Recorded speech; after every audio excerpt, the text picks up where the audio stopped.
Hello.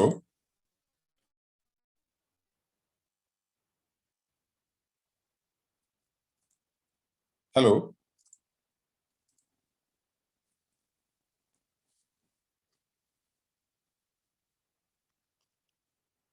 Hello.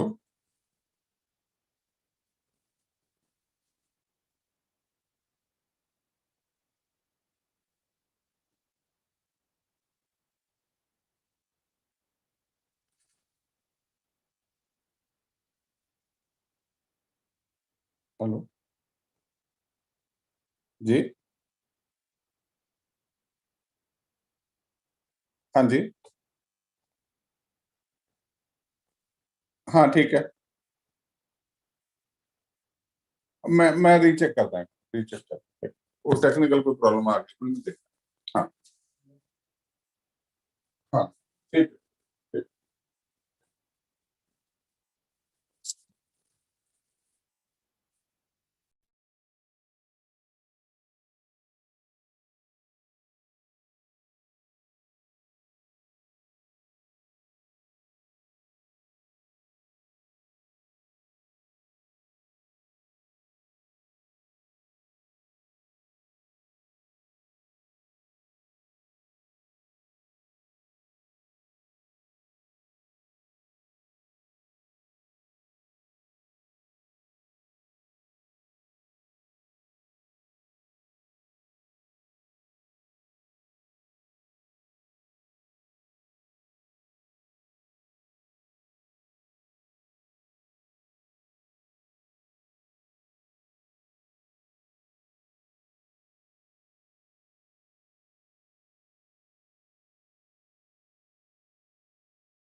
Yo, yo, yo, yo, yo, yo, yeah.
Ramneek?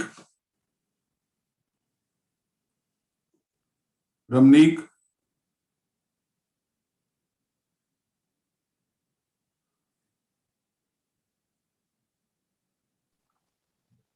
Ramneek, start, please.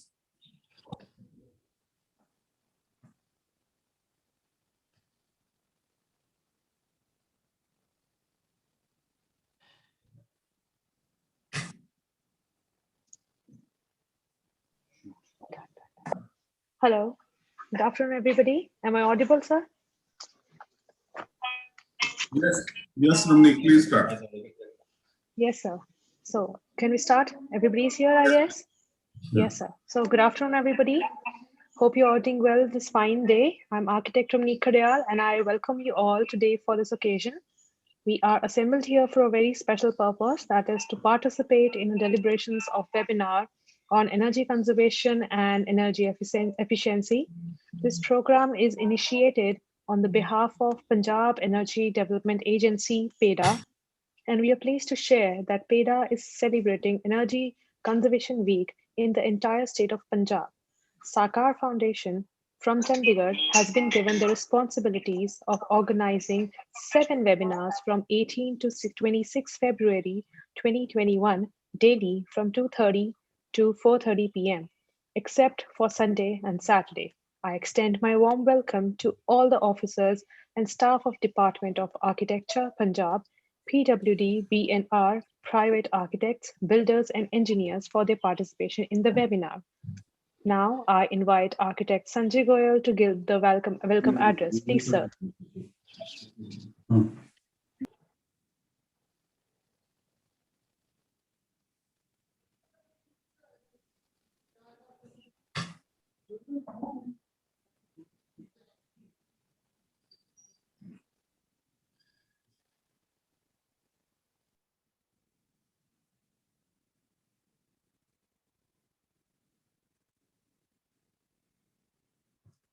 ये देखो लोग लिख रहे हैं, so please इनको remove करो साथ साथ ही. ये कौन कर रहा है ऐसे? ऐसे कौन कर सकता है?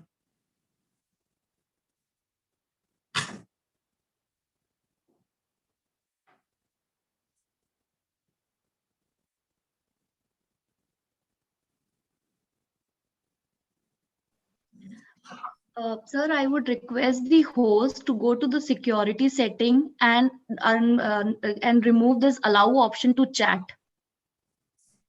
Okay. Hello. जी.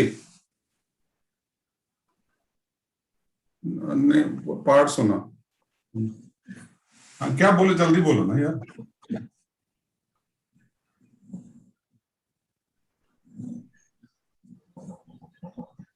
सुना थोड़ा सुना, बीच में थोड़ा आवाज भी थोड़ी कम आ रही थी.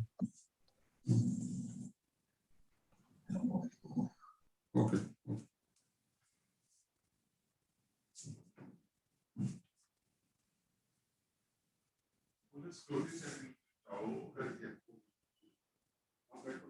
चैट बंद कर दो.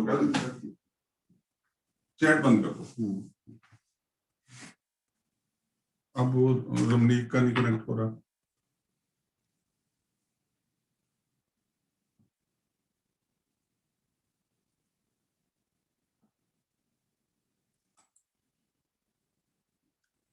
Hello Ramnik.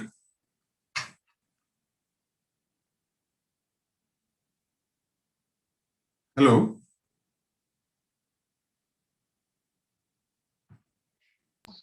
Hello. Am I audible to you? Yes, Ramneek, you start. So, okay, now we would like to invite architect Sanjay Goyal to give the welcome address. Yes, please, sir.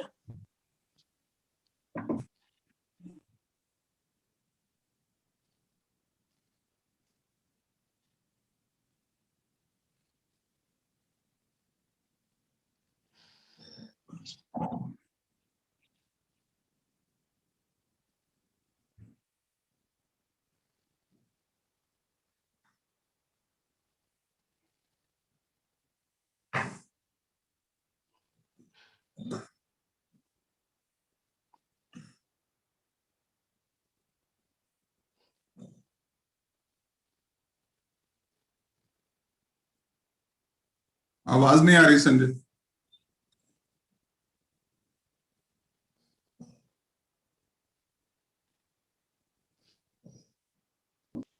Hello. Hello. Yes. Am I audible now? Yes, please. बोलिए. Yes. Sir, thank you. Thank you. Actually, earlier the host was not unmuting me. Good afternoon, friends. Today's event is organized by Punjab Energy Development Agency, PEDA, with the help of Sakar Foundation, Chandigarh, led by architects. I welcome all officials, staff members, and authorities of PEDA to this program. I extend my welcome to all the officers and staff of and our private architects, builders, and engineers for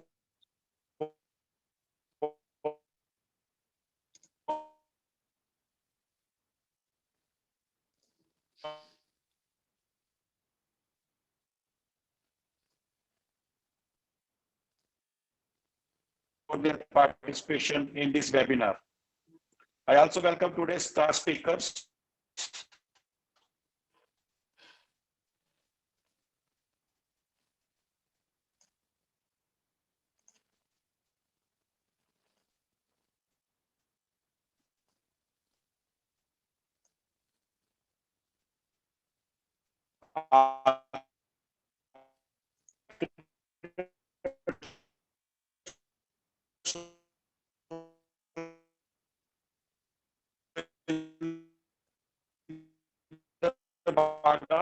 A great architect, Punjab chapter, and he's great. Another speaker, architect Anupa.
Guneet, Yes, sir. I think there's some net issue at Ramneek's end. You can start your introduction part. So let's start with the session. My name is Architect Deep Singh Khurana. So energy conservation has often been referred to as the fifth fuel, and the other four being the so-called primary or fossil fuels of coal, oil, gas, and nuclear or hydroelectricity. This emphasizes the importance of reducing the amount of energy used, not only nationally, but also internationally. The simple fact is that the world's reserves of fossil fuels will eventually run out depending on the rate of use, and therefore, if the consumption of these forms of energy are reduced, the existing reserves will last longer. Research and experimentation could lead to those reserves currently available but uneconomic to recover and use, being rendered economic thus, and extending further the number of years before these non-renewable sources of energy do eventually run out. The amount of worldwide energy reserves and life is variable according to the source of information used. Thus, at some time in the not too distant future, maybe less than 100 years, oil, gas, and uranium will no longer be valuable. Every effort is required to use the world's energy demand to cater for this event. The earth provides enough to satisfy every man's need, but not every man's greed, as said by Gandhi. There are some hard facts on why energy conservation is a must. First, we use energy faster than it can be produced. Coal, oil, and natural gas, the most utilized sources, take thousands of years for formation. Energy resources are limited. India has approximately 1% of world's energy resources, but it has 16% of world's population. Most of the energy sources we use cannot be reused and renewed. Non-renewable energy sources constitute 80% of fuel use. It is said that our energy resources may last only for another 40 years or so. We save the country a lot of money when we save energy. About 75% of our crude oil needs are met from imports, which would cost about 1,50,000 crore rupees a year. We save our money when we save energy. Imagine your savings if your LPG cylinder comes for an extra week or there is a cut in your electricity bill. When we use fuel wood effectively, our fuel wood requirements are lower, and so is our drudgery for its collection. Energy saved is energy generated. We save 1 unit of energy, it is equivalent to 2 units of energy produced. Save energy to reduce pollution. Energy production and use account to large proportions of air pollution and more than 83% of greenhouse gas emissions. An old Indian saying describes it this way: the inner earth, water, and the air are not a gift to us from our parents, but a loan from our children. Hence, we need to make energy conservation a habit, hence today's event. So with this event, we will be taking up 4 major topics. First will be the energy efficient architecture. It will be taken up by architect Surinder Baga from Sakar Foundation, Chandigarh. Next will be an overview on energy efficient building materials. It will be taken up by architect Anupa. Thirdly, it will be the lighting by engineer Shiv Kumar Batra. And lastly, it will be about HVAC by engineer Anuj Agarwal, Ambience, Chandigarh. Over to architect Amni.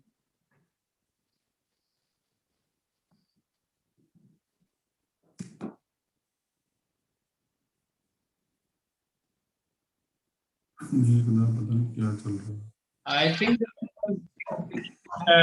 Ramniji, are you there?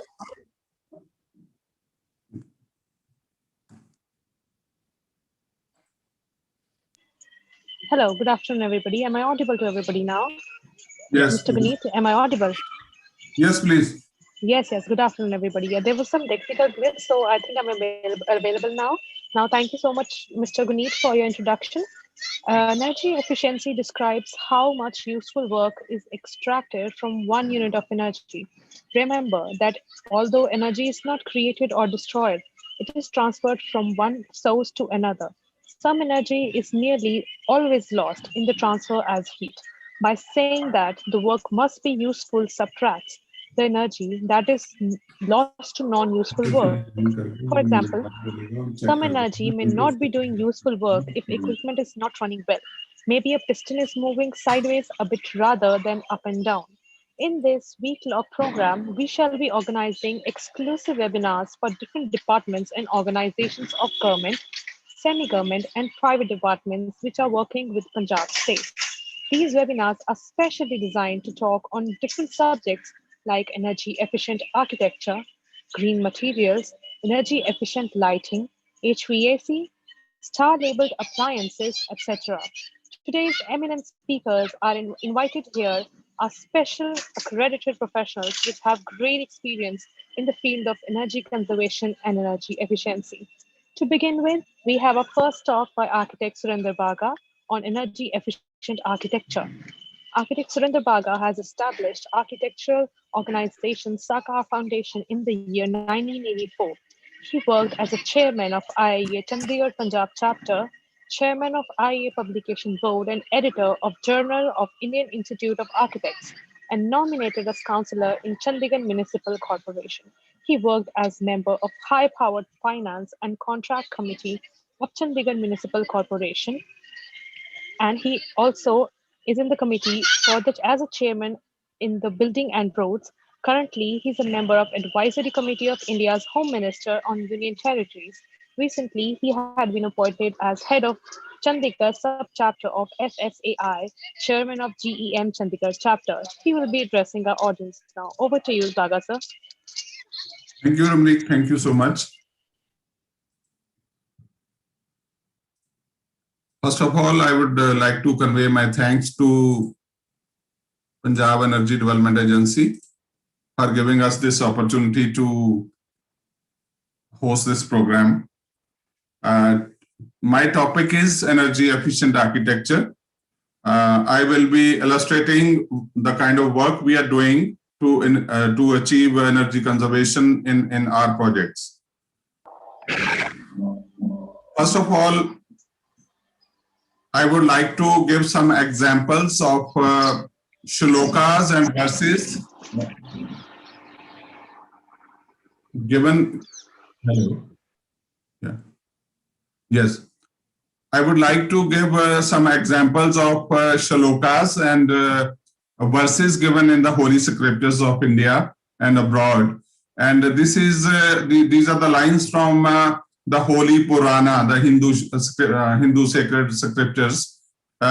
This particular shloka highlights the importance of a tree. Likewise, in our Holy Guru Granth Sahib, there are many shloks which are highlighting the importance of saving the Mother Earth and environment. There are, this is the one which I quoted, and there are many like this. Likewise, Quran में भी बहुत सारी आयत ऐसी दर्ज हैं which are highlighting that the mankind should be working towards saving the environment. After that, the similar advice is given to the mankind in the Bible. So I'm not going into the details because the time is less, but the point I am making is all holy books are laying a lot of emphasis on saving the Mother Earth and saving the environment. And we architects always talk about, we engineers always talk about sustainability. What is the simple definition of sustainability? Sustainability is described as taking less from the earth and giving more to people. We all know that buildings consume a large percentage of energy. In some of the surveys are indicating it, buildings consume nearly 48% of the total world's energy by way of construction, maintenance, and use. It's a very huge proportion of energy consumption by the buildings. And if we have a quick look at the historic architecture of India, which was very sensitive to the needs of the environment. This is the picture of Mohenjo-daro township, which was built in 2600 BC. Here, they have taken care of the topography of the land, they have taken care of the climate, they have taken care of the wind direction, and the township was so advanced that they have a proper inbuilt sewerage system in those times. Likewise, in Jaisalmer, in these Havelis, which were built in the year 1156 AD, you can see this picture. They have used local materials. How they have shielded their windows and facades with a very intricate pattern of balconies and shading devices. They adopted a central courtyard, and many more such features. almost 200 years of the Mughal Empire in India, the architecture was done very, very sensitively. And in this Mughal period, we have many examples like Fatehpur Sikri, like Taj Mahal. You see the uses of water and the nice landscaping. It was all done to ameliorate the local climatic conditions. And in the down south, in Jahangir Mahal Palace in Orsha, you can see this picture. There's a central courtyard, thick walls, and projecting, projections and small openings. This was the kind of architecture which our forefathers have given us to learn from. And in between, in the British Empire, when Lutyens and Herbert Baker came to India, they built the New Delhi, and they have taken care to design buildings which are suitable to Indian conditions.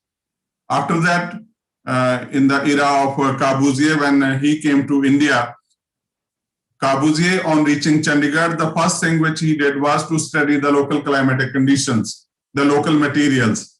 And even our open hand monument is gift of Corbusier to tell us the importance of the wind direction, and that later became the emblem of the city.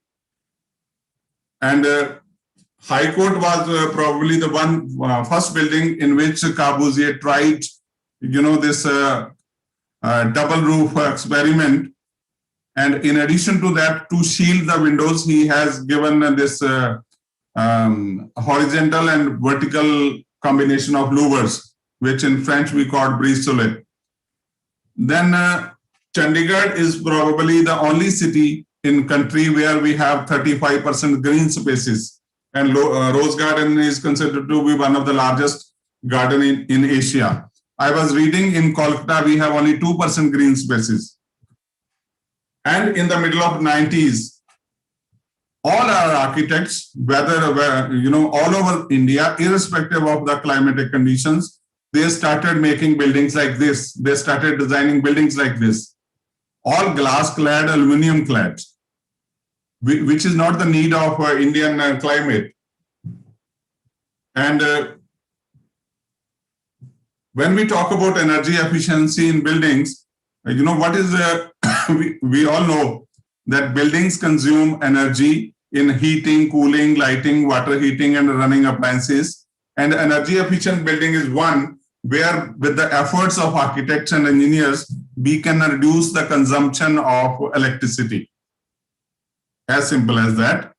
India is divided climatically into 5 zones, and these zones are, written on the slide. I will go and explain one by one all the zones. The zone in which Punjab falls is a composite climate category. There are design strategies for designing buildings in a composite region like Punjab. The design strategies are given on the screen. You can see it says that we have to resist heat gain in summer and resist heat loss in winter. And the other mantra is we have to promote heat loss in summer and in monsoons. How we can do it? It is written on the screen. You can have a quick look. Then, by following these design strategies, we happen to design a project of a Baptist church in Chandigarh.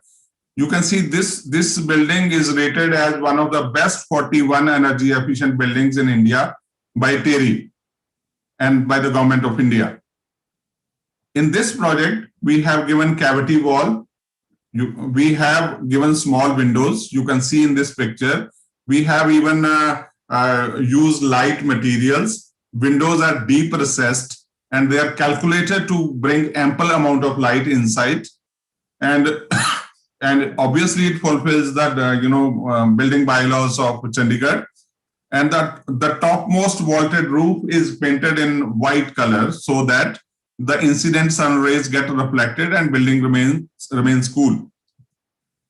You can see this plan. The building is having, is wrapped in a cavity wall all around.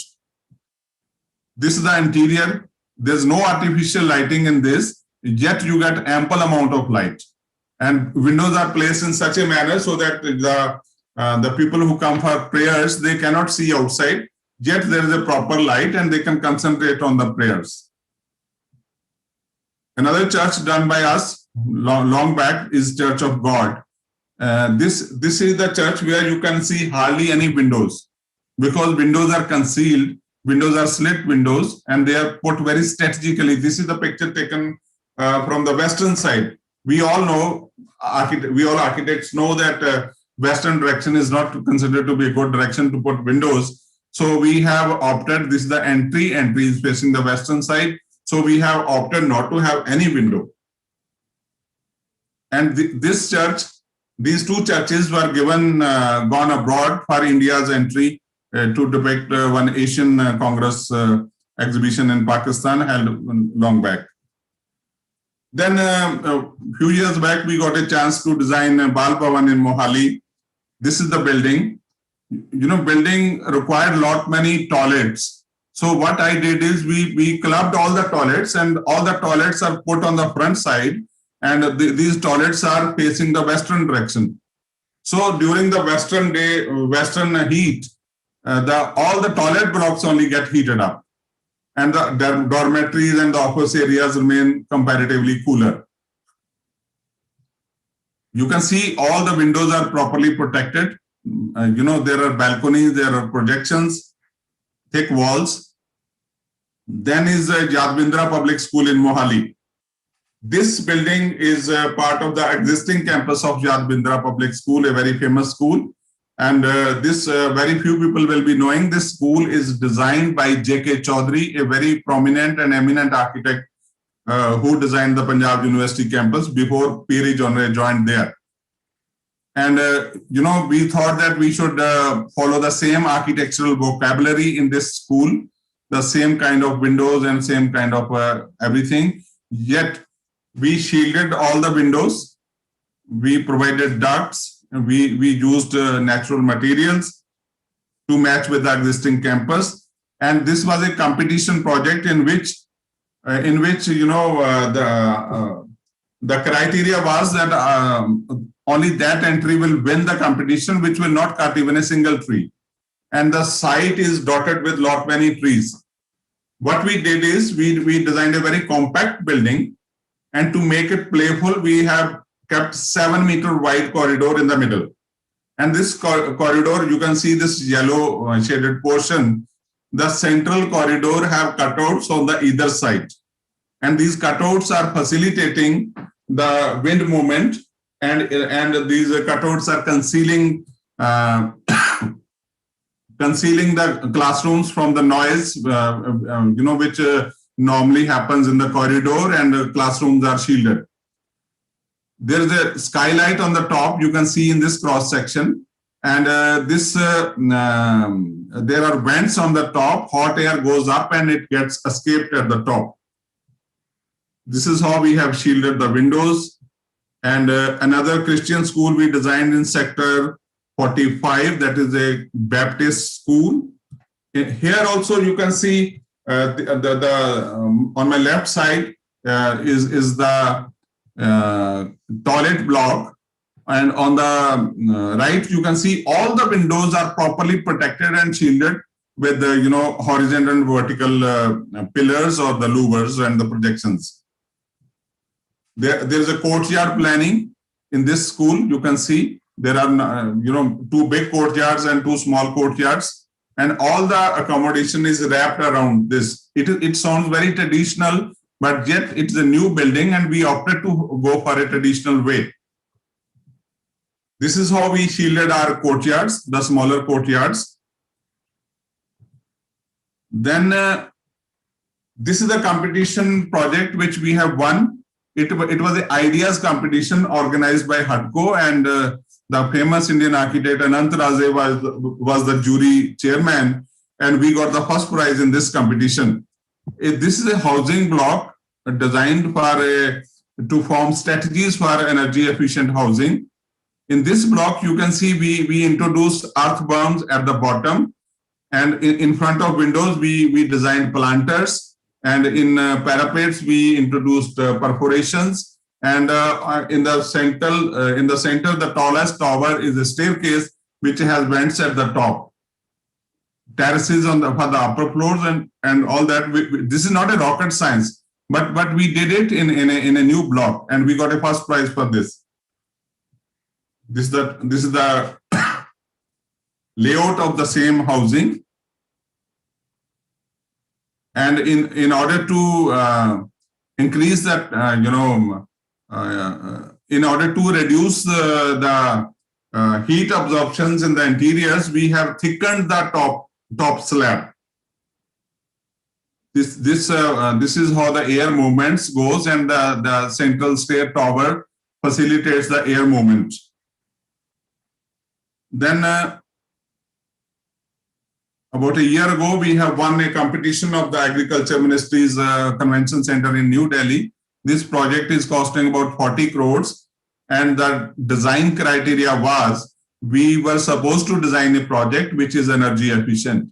And you can see the entire roof of this convention center is made of solar panels.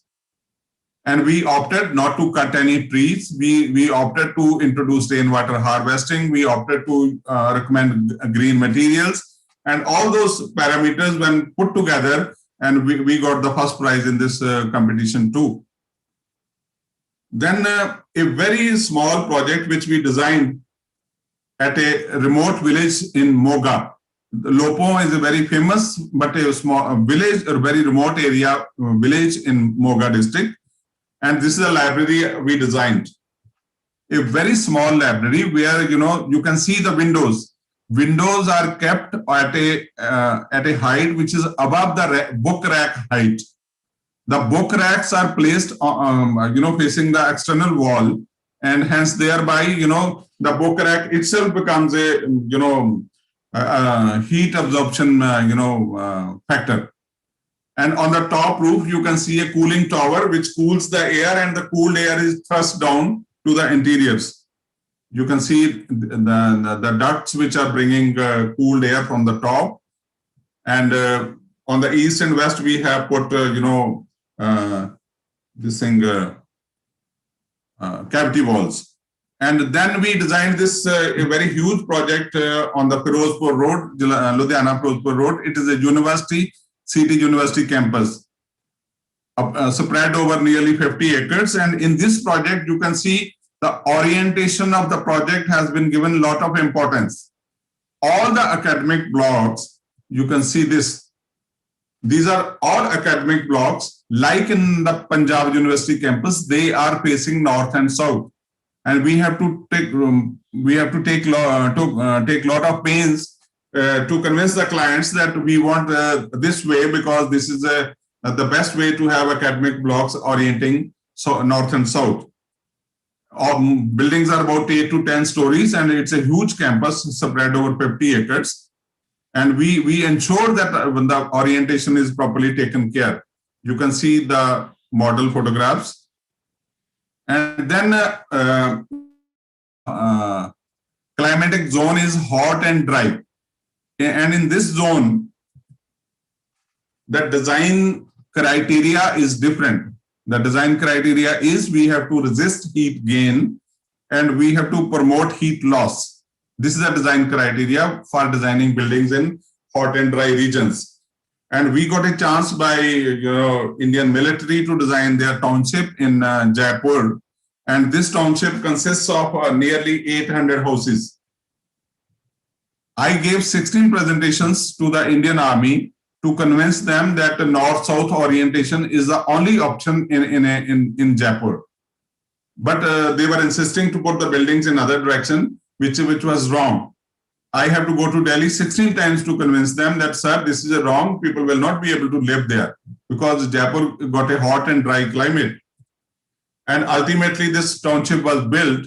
And you can see we shielded all the windows with proper balconies, projections, and the light color schemes are used. And all the existing trees, whatever little trees were there on the site, because it's a basically desert, there are very less number of trees. And you can see this picture. We ensured self-shading in the facades, and we ensured that no trees are cut. The next category is warm and humid climate. In humid climate, my all architect friends are surely they will be knowing that we are supposed to promote ventilation. That is the main mantra for designing buildings in a hot and humid, warm and humid region. And we got a chance to design a youth hostel in Bardwan in West Bengal. And in this hostel, you can see where number 4 is written. This is a dormitory block having six windows, 6 small windows, because we do not get electricity there. And, the electricity is rarely available. And there's a lot of rainfall. In order to cater to the rainfall, we opted for rainwater spouts, and buildings get blackened from outside. So we have given that kind of a color scheme, which does not get, dirty, due to the rains. And we have, you can see the window. Windows are protected from all the sides with a box kind of a structure. Then next category is a moderate climate. And in a moderate climate, we have to, the design strategies are same, but the issue is that architects can take little liberty because the climate is not very harsh. In this, we couldn't get a chance to design any building in this region, but I am borrowing one example from an architect, Bombay-based architect, a very close friend, Rumi Shroff. Rumi Shroff designed this Bajaj Autos complex. You can see slit windows, the white facade, staggered windows, and you can see earth berms. And in interior, you can see the skylight brings a lot of light in atrium. So this is the kind of architecture I am propagating, which India needs. And in the next, last category, we have India have one region which is cold and cloudy. It is basically Jammu Kashmir and parts of Himachal Pradesh. Here the design strategies are different. We have to resist heat loss and we have to promote heat gain. This is the design mantra for designing buildings there. And we happen to design one project in Srinagar for the Ministry of Social Justice, Government of India. And this is a composite regional center for rehabilitating the victims of terrorism. When I reached there, I found that, lot of snow falls on the top roof, and that snow gets accumulated on the top roof, and people are either physically cleaning it or mechanically cleaning it. Then I studied what kind of a roof is needed so that the snow which falls on the top, it gets automatically cleaned. So we tapered the roof at a particular angle, and now whenever there is a snowfall, it falls on its own. No mechanical or physical cleaning is required. The plan shape is kept swastik shaped, and these are the views and the sections. And in the last part, I will just quickly go through some new technologies. This is a solar tree. Solar tree is a solar light basically, but when we have less space and we need more light, then we can go for this strategy, this model of a solar tree. And this is Professor Dixon, an American professor. He floated the concept of a urban agriculture, the vertical farms. I met him in Chennai a few years back, and he explained to me that this is a building in Tokyo. It's a Pasona urban farm in Tokyo, in which the New York-based firm Kono Designs have advocated that we can plant, various creepers and vegetables, so that the users of the buildings can consume those vegetables and fruits which are grown up on the elevation of the buildings and even in interiors. This project I visited, designed by a very famous South African architect, Sean Killa.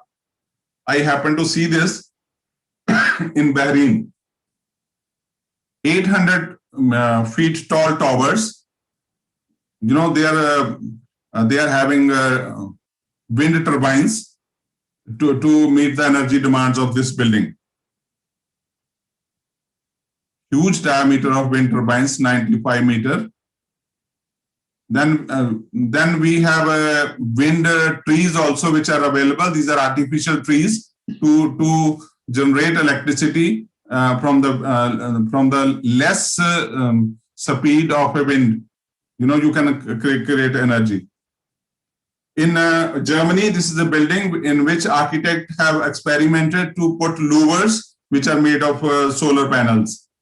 And in Hong Kong, this is a building, the glazing is made of solar panels. And in Finland, this building is designed in such a manner so that the railings are designed of solar panels. And the conclusion of my talk is that architects are supposed to design buildings and engineers are supposed to design buildings which are meant for their local conditions. We should not copy Western ideas. That is the message. And by so doing, we can contribute to save the environment and save the Mother Earth. Thank you very much.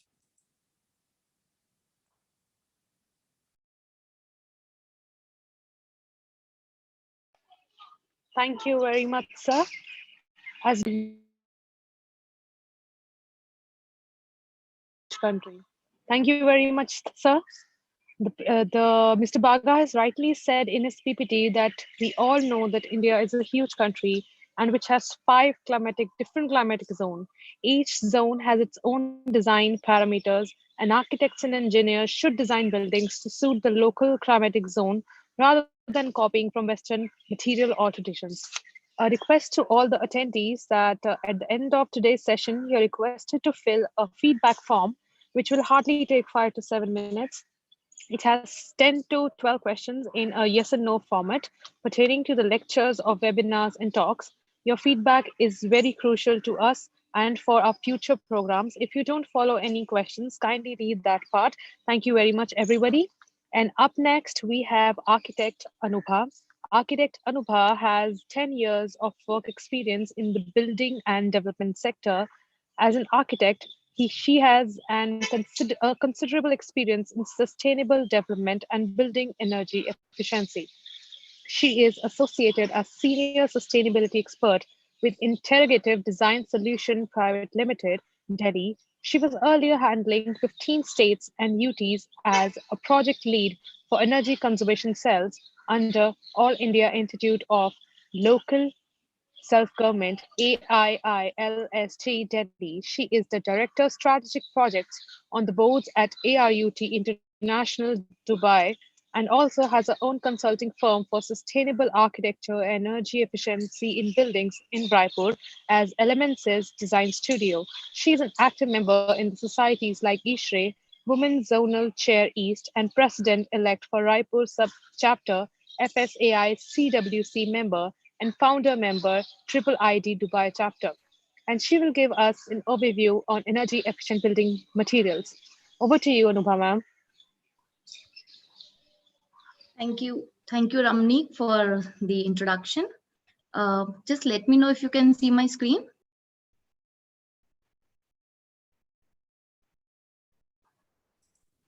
Yes, ma'am.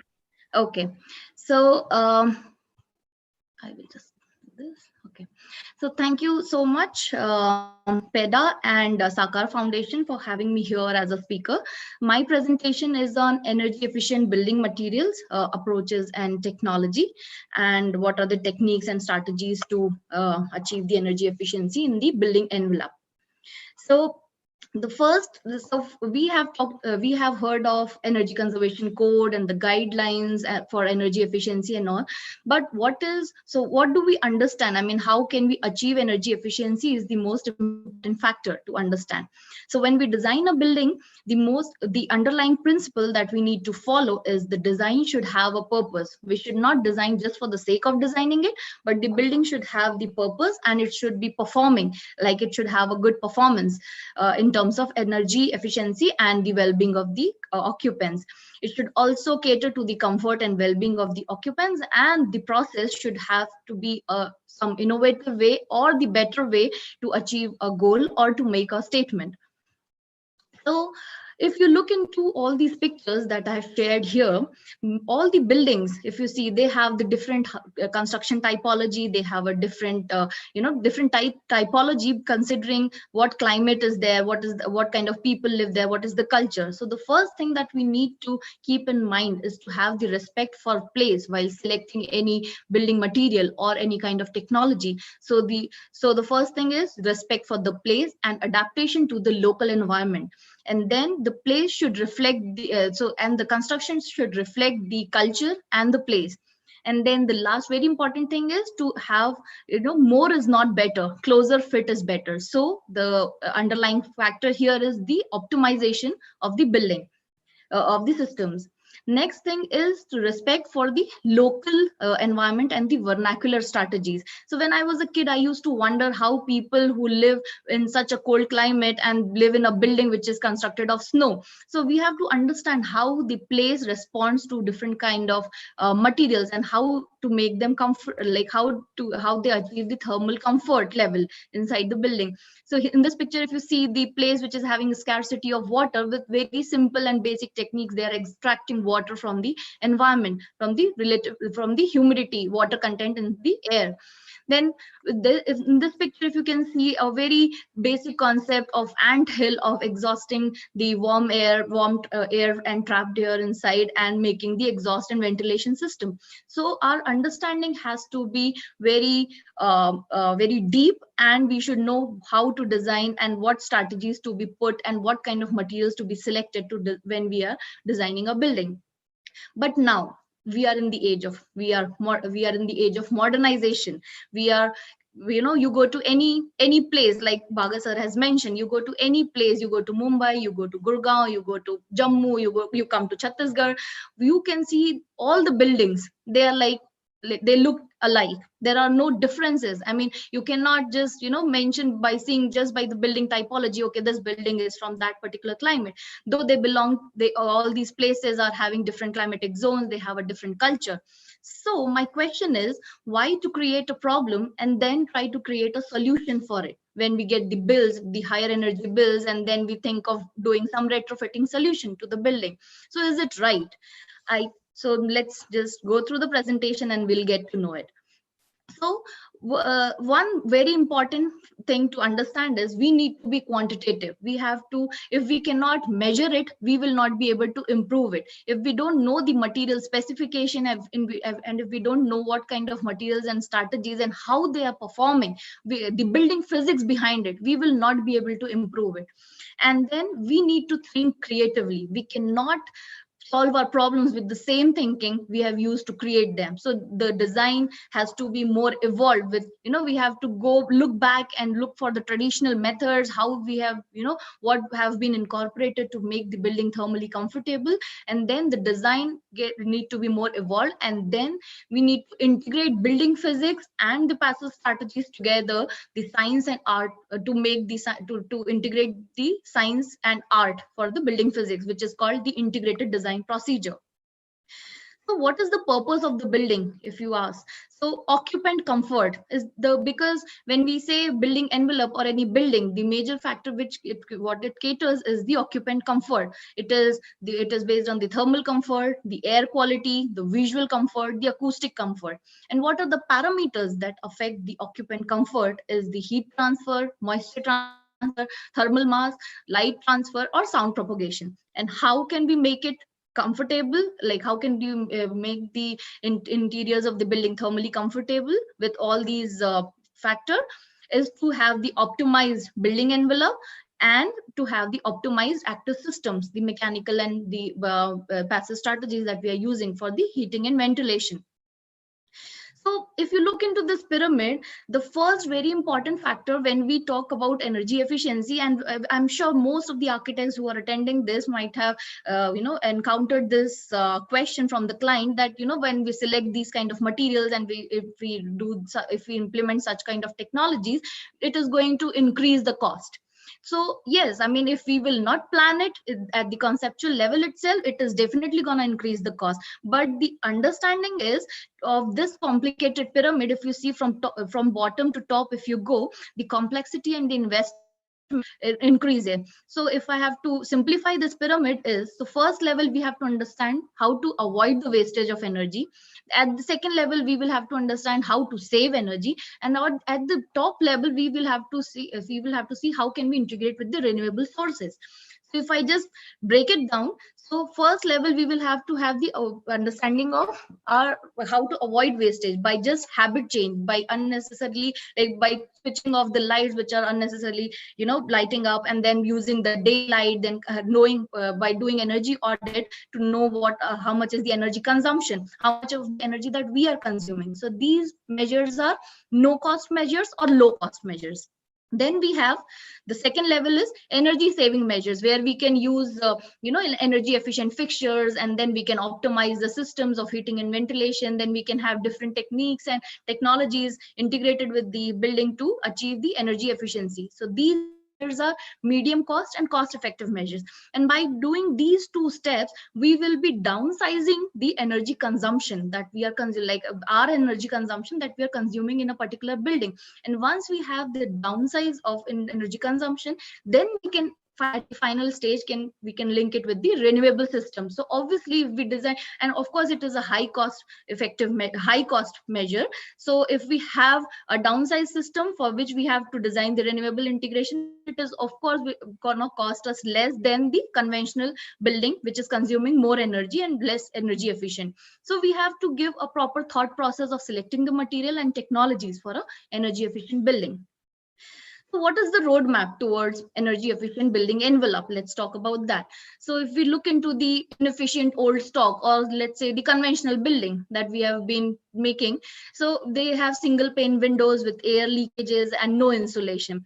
But with typical building code, we can design the building with low emissive double glazed windows with less air leakages and high insulation.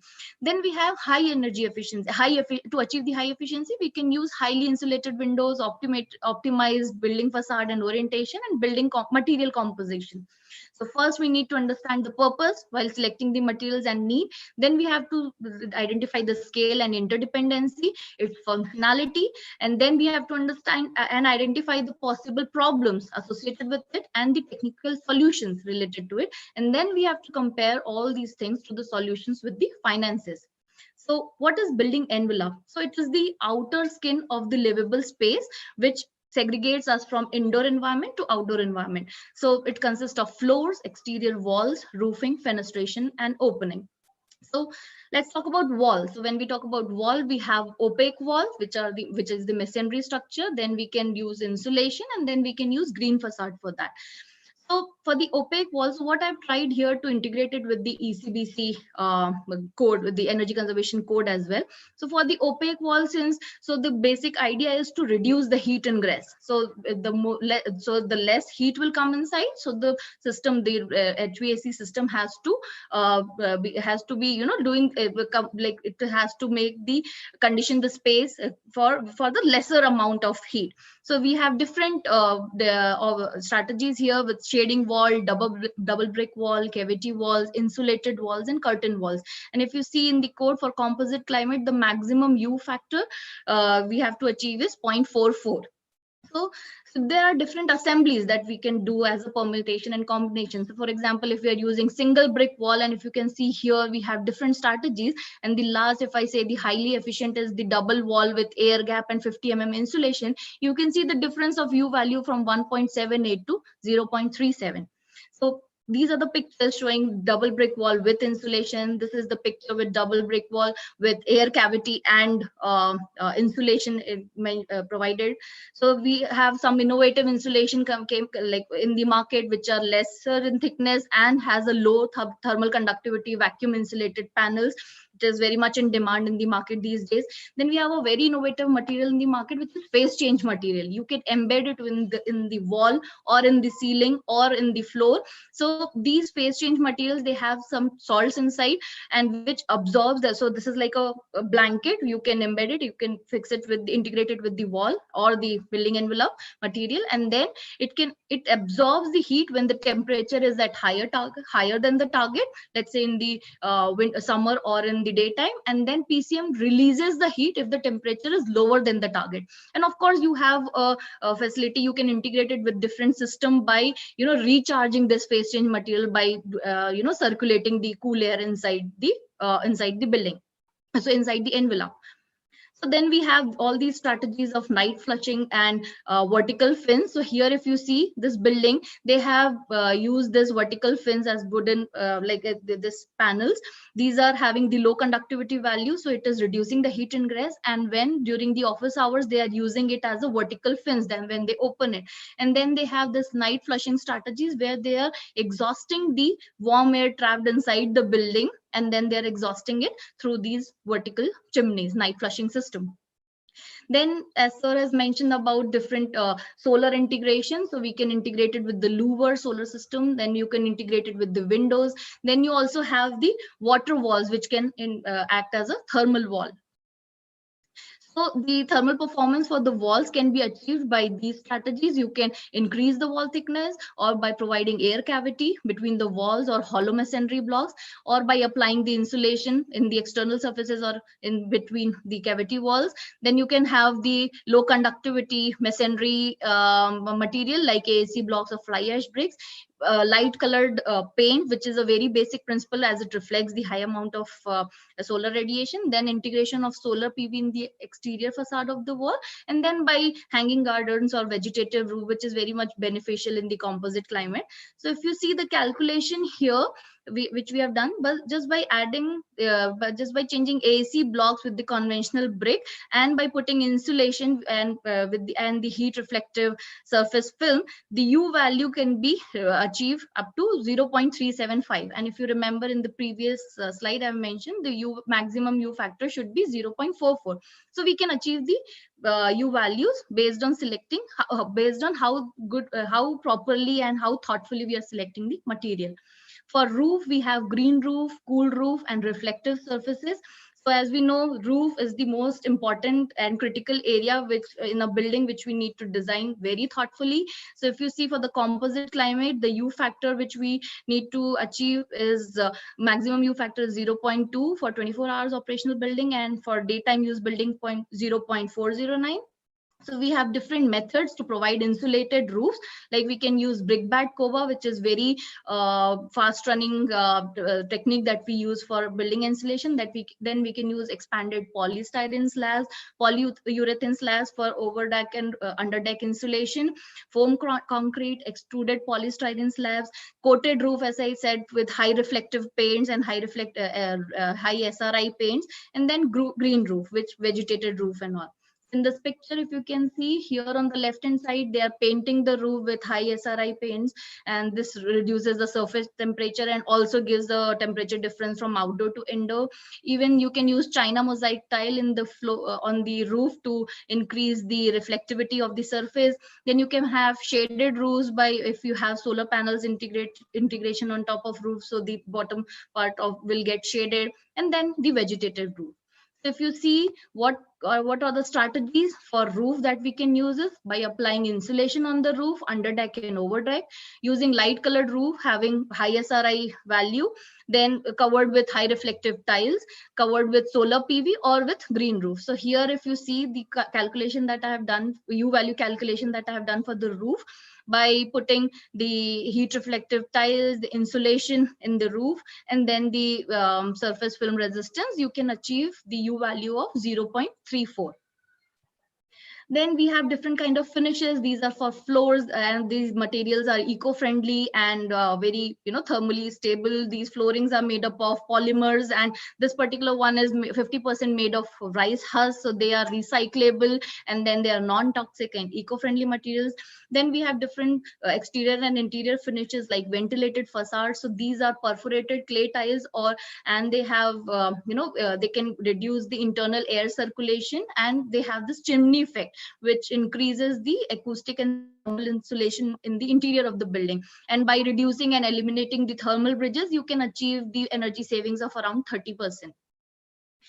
Then very important factor is indoor air quality. Most of the people, we suffer from sick building syndrome because the indoor air quality is not good. So we have to put some very we have to put our brains to achieve to how to achieve the best indoor air quality. So I'm not mentioning many materials here, as we know we have to select materials which releases less VOC. So but I'm suggesting here some organic materials like clay plasters, because they are having a breathable fabric, they are thermally comfortable, and then they have the finishes, you get it in different finishes, and it gives you, the resistance towards the mold occurrence, and resistance towards the relative humidity, and these are very good for the health and well-being of the occupants.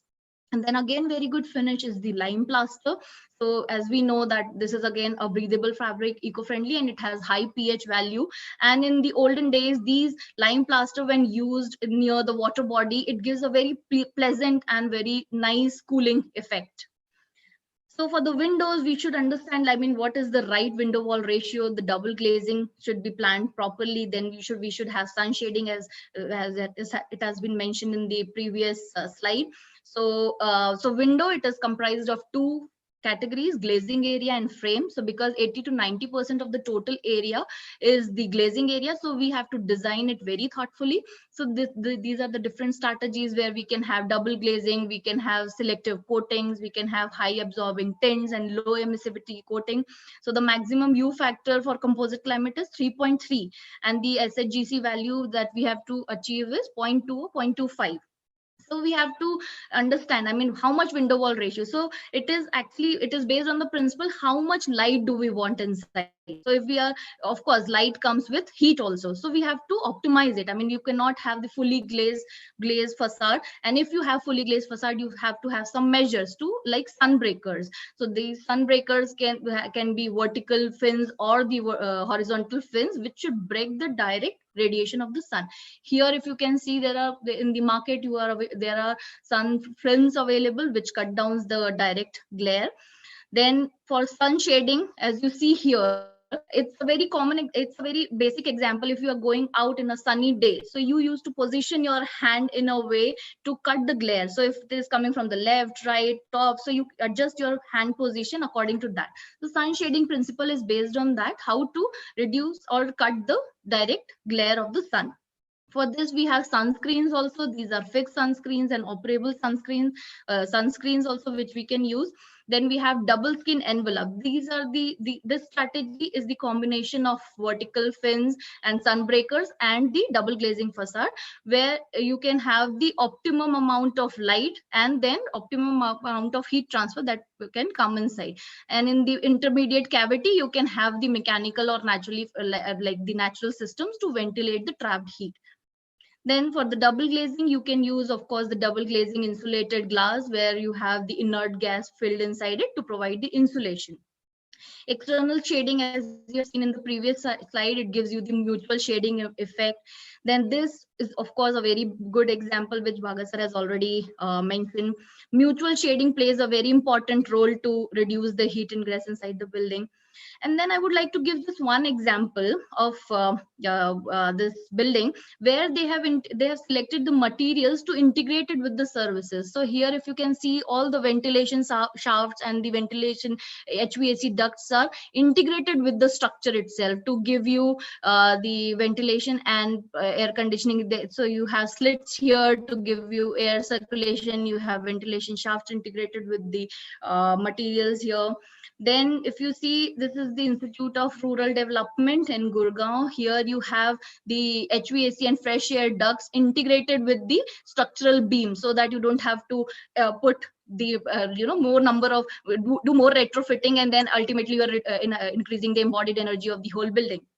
It's a very beautiful example here where you can see the skylight, and the windows are so nicely designed to get the natural illumination, and this particular place is very less dependent on the artificial lighting. So this is how we can use the design strategies to get the optimum amount of lighting, ventilation, and thermal comfort.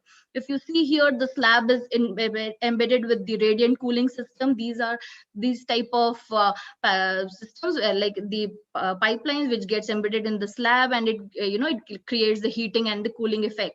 And this particular technology has got more advanced now. So now that you have got heating and cooling panels, which you can put it in the ceiling, and the moment you switch it on, it gives you the heating and the cooling effect.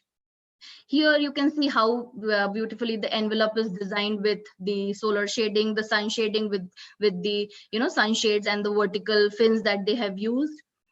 And then earlier days, we have these systems where we have to have this intuitive approach. Like now, how to design it, how to select the material is very much important. So earlier we have this intuitive approach of designing some strategy and material that, okay, the sun will go from here to here, the cool air will come from here, and warm air will rise up. Then we had this wind tunnel airflow studies. So we used to design the building as per that. But now the technologies have advanced. We have simulation methods where we can design all the massing of the building, selection of materials. With the windrows diagram, you can design the ventilation systems, and then with simulation you can design what is how is the conventional case performing, and then how is the efficient case performing, and you can select the materials based on that. Daylighting, where you need more shading, and how to integrate it, how to design the daylighting systems. And these are some of the analysis where we do ventilation analysis and temperature gain based on by selecting different materials and how much of heat is getting ingress inside the building. So with this, I will end my presentation, and this is the lighting analysis. And just with this slide, I will end my presentation, that what is the typical energy saving potential. So by orientation, we can reduce we can save 0.5 to 1 wall. We can save 3 to 8% of energy with brick wall, 75 mm insulation, 3 to 8% of energy, high albedo roofing material, 2 to 3% of energy, roof gardens, 1 to 2%, then low U glass and glazing, 6 to 8%, thermal break like insulations and all, we can save 1 to 2% of energy, and with roof insulation, 5 to 6% of energy. So what is the responsive design? It should integrate with empathy, the culture, the aesthetics, the climate, and the technology of the people. And with this, I end my slide. Thank you so much for listening me and with patience. Over to you, Ramneek. And sorry for taking so much of time.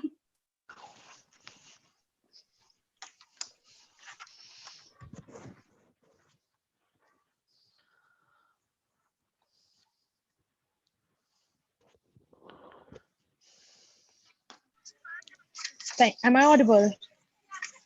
Yes, thank you so much, Architect Anupa. That was a wonderful presentation. Anupa ma'am has certainly given the message in her talk. Use of building materials should be green, sustainable, as she presented in her presentation. And by doing so, we will surely be contributing in saving the environment and energy. And I mean, such measures should actually be, adopted in the buildings. And I also learned a lot from this talk, as she covered all parts of the building, from the roof, from finishes. These are very small parts which actually should be considered while actually designing the building. So thank you so much, ma'am. And next presentation is by Engineer Shiv Batra. Mr. Shiv is an electrical engineer and had worked in electrical and HVAC field for approximately 18 years. He's currently working with IBM India Private Limited as data center solution architect and innovative HVAC solution provider. Sir started his journey in power quality and worked with Neptune India Limited as All India Technical Head and Developed Market in Middle East for power quality. He is LEED Lead AP, Griha Elevator and Trainer, IGBC AP, and ECBC Master Trainer from BEE, CDCP, GEM AP, and member of ISHRE, Standard Development Organization Core Committee. He has conducted more than 80 seminars on energy efficiency in India and 165 ECBC workshops and 41 energy simulation training programs on HAP. And he will today enlighten us on lighting. Over to you, Engineer Shiv Batra, sir.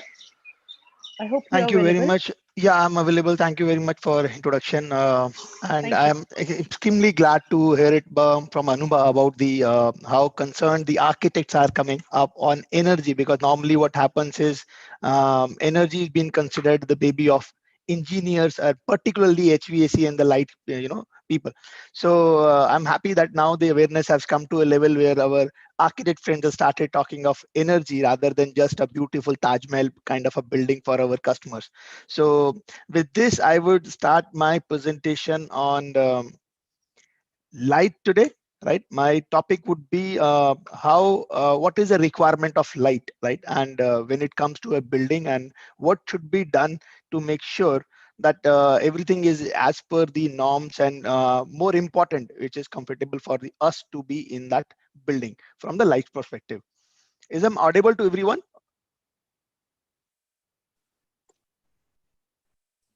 Anyone Yes, can give? Yeah, okay, great. yes. Yeah. So just let me just put my screen on.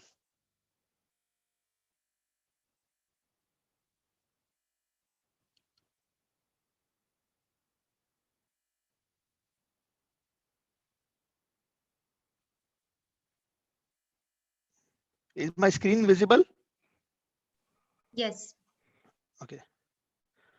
Just let me just adjust my screen a little bit.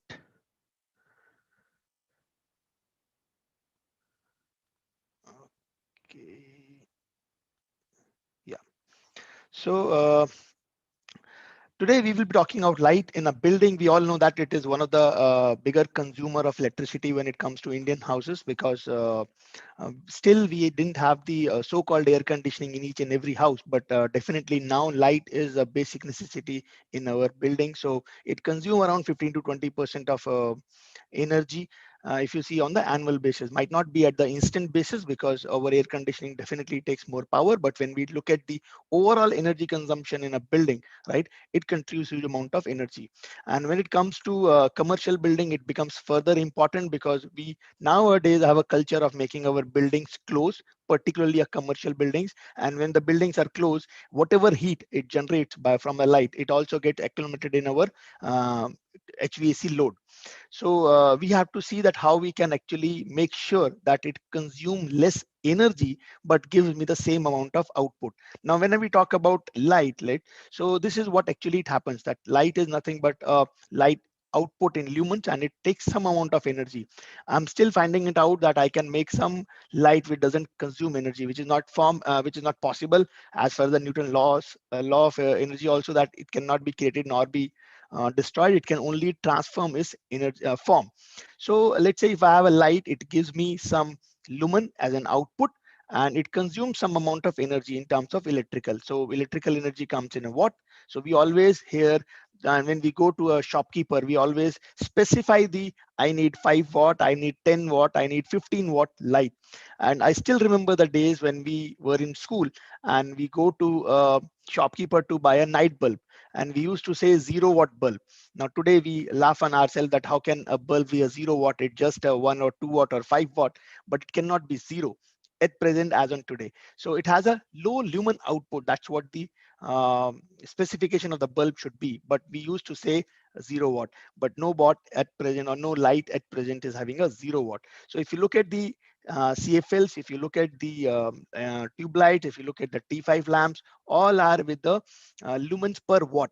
So that's a specification that goes into the light bulbs. Let's say there might be a bulb of 5 watt from A, B, C, D vendors, right, or the manufacturers, and you will have a different lumen per watt. So it will give you different amount of light impact, and that's what you see. Sometimes you feel that yes, particular brand is not giving me a sufficient light, even if it is consuming the same wattage, because that's the efficiency of the lamp which actually you're buying in.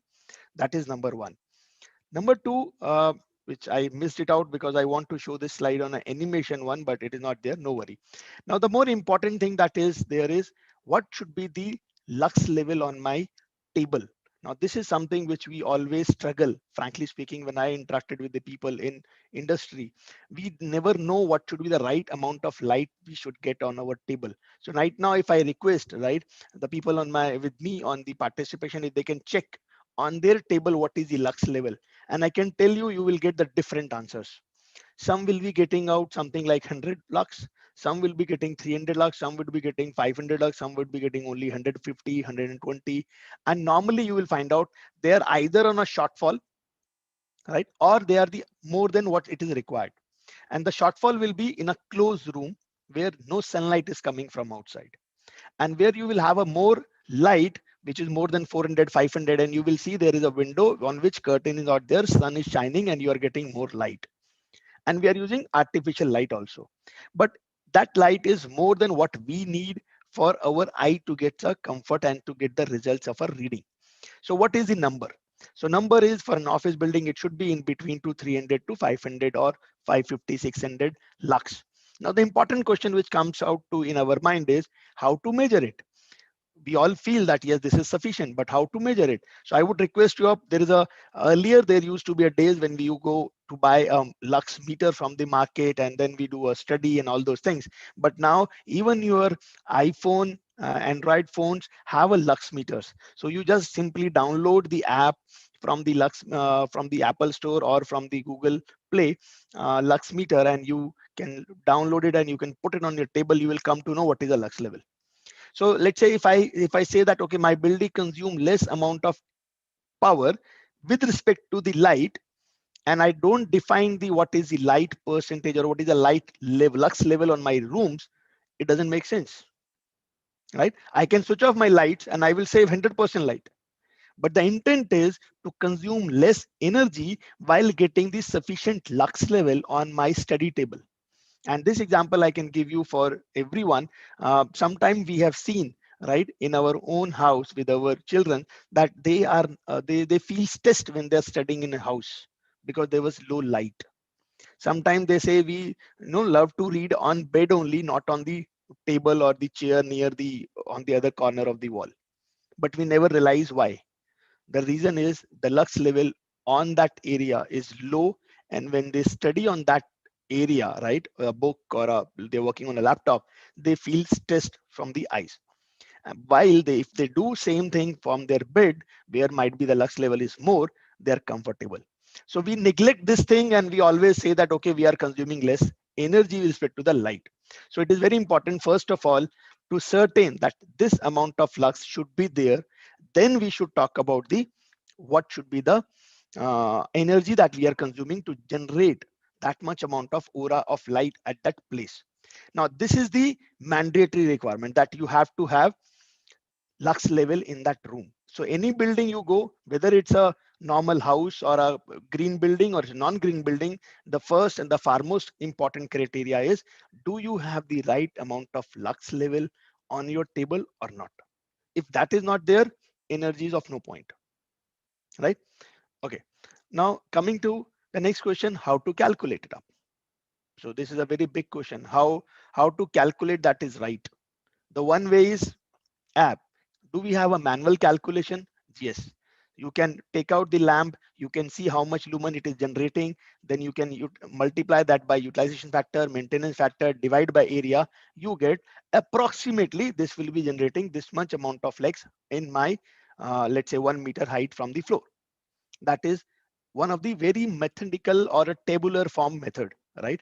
Which you can use it for a large area also, let's say a 20 by 30, 25 by 20 meter, right? And then you can calculate how many number of lights you have to place to get approximately the lux level that you're looking forward. And then this kind of design that you will get: reading room, library, business center. So if you look at the business center, library, or reading room, you will always find a grid kind of a system coming up. You will not be having a one light in a one corner. The question comes, why? Let's say the reason for why is, I have to might be skip few slides. Yeah. Now this is the one. If you look at the option number 1, you required only 6 lamps for that area, right? But if you look, the lux level, it is 292, which is sufficient. Power intensity is also good. That means amount of wattage it is consuming per square meter. But if you see, it's only 6 lights that you are putting in.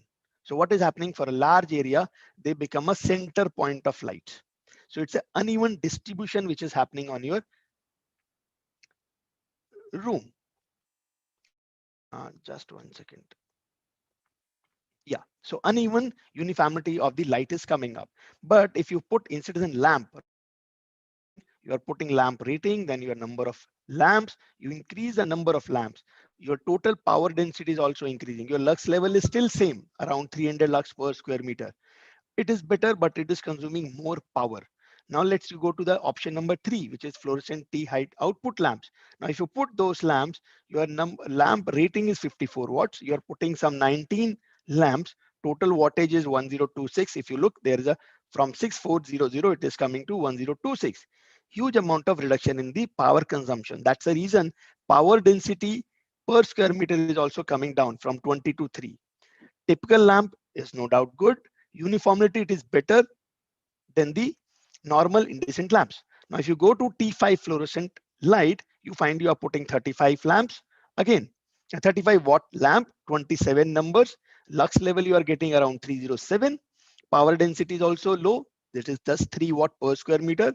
Typical lamp is good, and uniformity is also good, right? Now, if you go for CFLs, you are coming down to some 31 lamps. So if you see now, you had a comparison in power density. So if I look at the power density, definitely number 1 is the best, but it is uneven. So I will not go for that. Number 2, I will not go because it is consuming very huge amount of energy, right? Now I have options which are left out is 3, 3 and 4, 3, 4 and 5. Now out of these 3, I can go for any combination, right? The more prominent would be which is give me a better or a good or a uniform in terms of the light. And then you can even compare the energy, right? So option 2, which I mentioned, the watt per square meter higher, if you see the energy required for the complete room is something in tune of 2 lakh rupees bill just for a one room. Vis-a-vis, if you opt for the option number 4, you're only spending 31,000 rupees. So my decision is very much simple that, okay, what to do for my area. More important, in all the options, I'm getting the desired lux level, but my power consumption and the uniformity inside the room for the lux level is deciding rather than just the lux level. Lux level is a minimum that you have to do, otherwise there is no point of having a light, right? So there are different innovative technologies which also can be used, which can reduce the glare, proper illumination ratio, mix of direct and indirect source, appropriate color temperature, color rendering. Now these things are also very important, and you must have experienced that why we keep the wall colors normally light. We never prefer to keep let's say in an office or in our bedrooms, red color or dark blue color or a black color walls, right? Because they all contribute in terms of the light which is going to get reflected and coming back to us. Consider light quantity, right? The separate task or ambient lighting, that separate task lighting, I'm sure people must have experienced. At least I have done it up. So I can say when I was in school, I used to study under, a lamp, right? Nowadays that fashion has gone, but still I've seen people, or particularly students, in night when they're studying, they put a lamp on their laptop or on their table, and they study under that. It is just to give you a better, you should have a proper lux level for your reading. So quality of the light is important. There are other things which you can integrate with your design, which Anupa was mentioning, or in fact before that Dr. Bhaga was also mentioning about it, that how you can integrate your daylight with the building. No doubt daylight with the building is going to save energy, right? Because we cannot design our light requirement basis the daylight, because I will not be having a light in an evening or a night, right? Or there may be days when I don't have sunlight or daylight having it sufficient for me to read the book. So integration is important from saving point of view, not from the design point of light, right? So that is very important, and we should always remember that part. Second thing, use of lighting control. Now we have all seen that big halls are there and lights are running when there nobody is sitting, but now that trend has moved, right? Now if you go to a mall, if you go to a 5-star hotel, you go to a airport, you go to a big institutes, right? You always find there are light sensors which are installed, right? Where there is a no man lands, normally your corridors or your toilets or big halls, they all are connected with the occupancy sensors or time based. So definitely after a particular time, it has to get off. So not only we have to talk about light, but we have to make sure that it get integrated with my controls. So now coming back to the to get the compliance, right? So before that, the most important thing that we have talked about, we have to talk about two things which is most important. One is mandatory, which is called lux level. You should have a sufficient lux level on your table, right? You can save energy by switching off the light, right? The intent is not to save energy at the by compromising the comfort of the occupant, right? For example, I can give you my personal experience which we had in one of the commercial building. We met one of the chief engineer of the complex, and we were discussing, and we were giving them the input from the other property that your energy bill seems to be on a higher side, and you are using, or you are using more energy than the normal one. He simply picked up the phone and called the operator, and he said, I don't know what you are doing, but my electricity bill is going high and I want to see 25% reduction. And that engineer said, okay, fine. And we planned to visit and the same property after 7 days to see what happens. And the chief engineer, he was very happy, says that just give me I just make a one call and we save some 17% energy. And I was shocked. I said, how it is possible? So he said, no, you can check it up, my records and everything. We have saved. This is my last bill, month bill, and this is weekly bill, which I'm getting it, or the data. And now I can see there's a reduction happening. We went to the engineer and we asked him how he achieved. He said, nothing, sir. I just switch off my AC in the morning and switch off the AC in the evening. So if you compromise on the comfort of the occupant, definitely, and if you save energy, that is not the right strategy. So first and the foremost important is right lux level. Then it comes how you integrate your light so that it consumes less energy, right? Now when it comes to the compliance part of the ECBC with respect to the lighting, so there are two methods. One is called prescriptive, another is called whole building. I'm sure there will be a different speaker for making a difference between prescriptive and whole building. I can just tell you one small difference, that prescriptive is something which is written and you have to follow.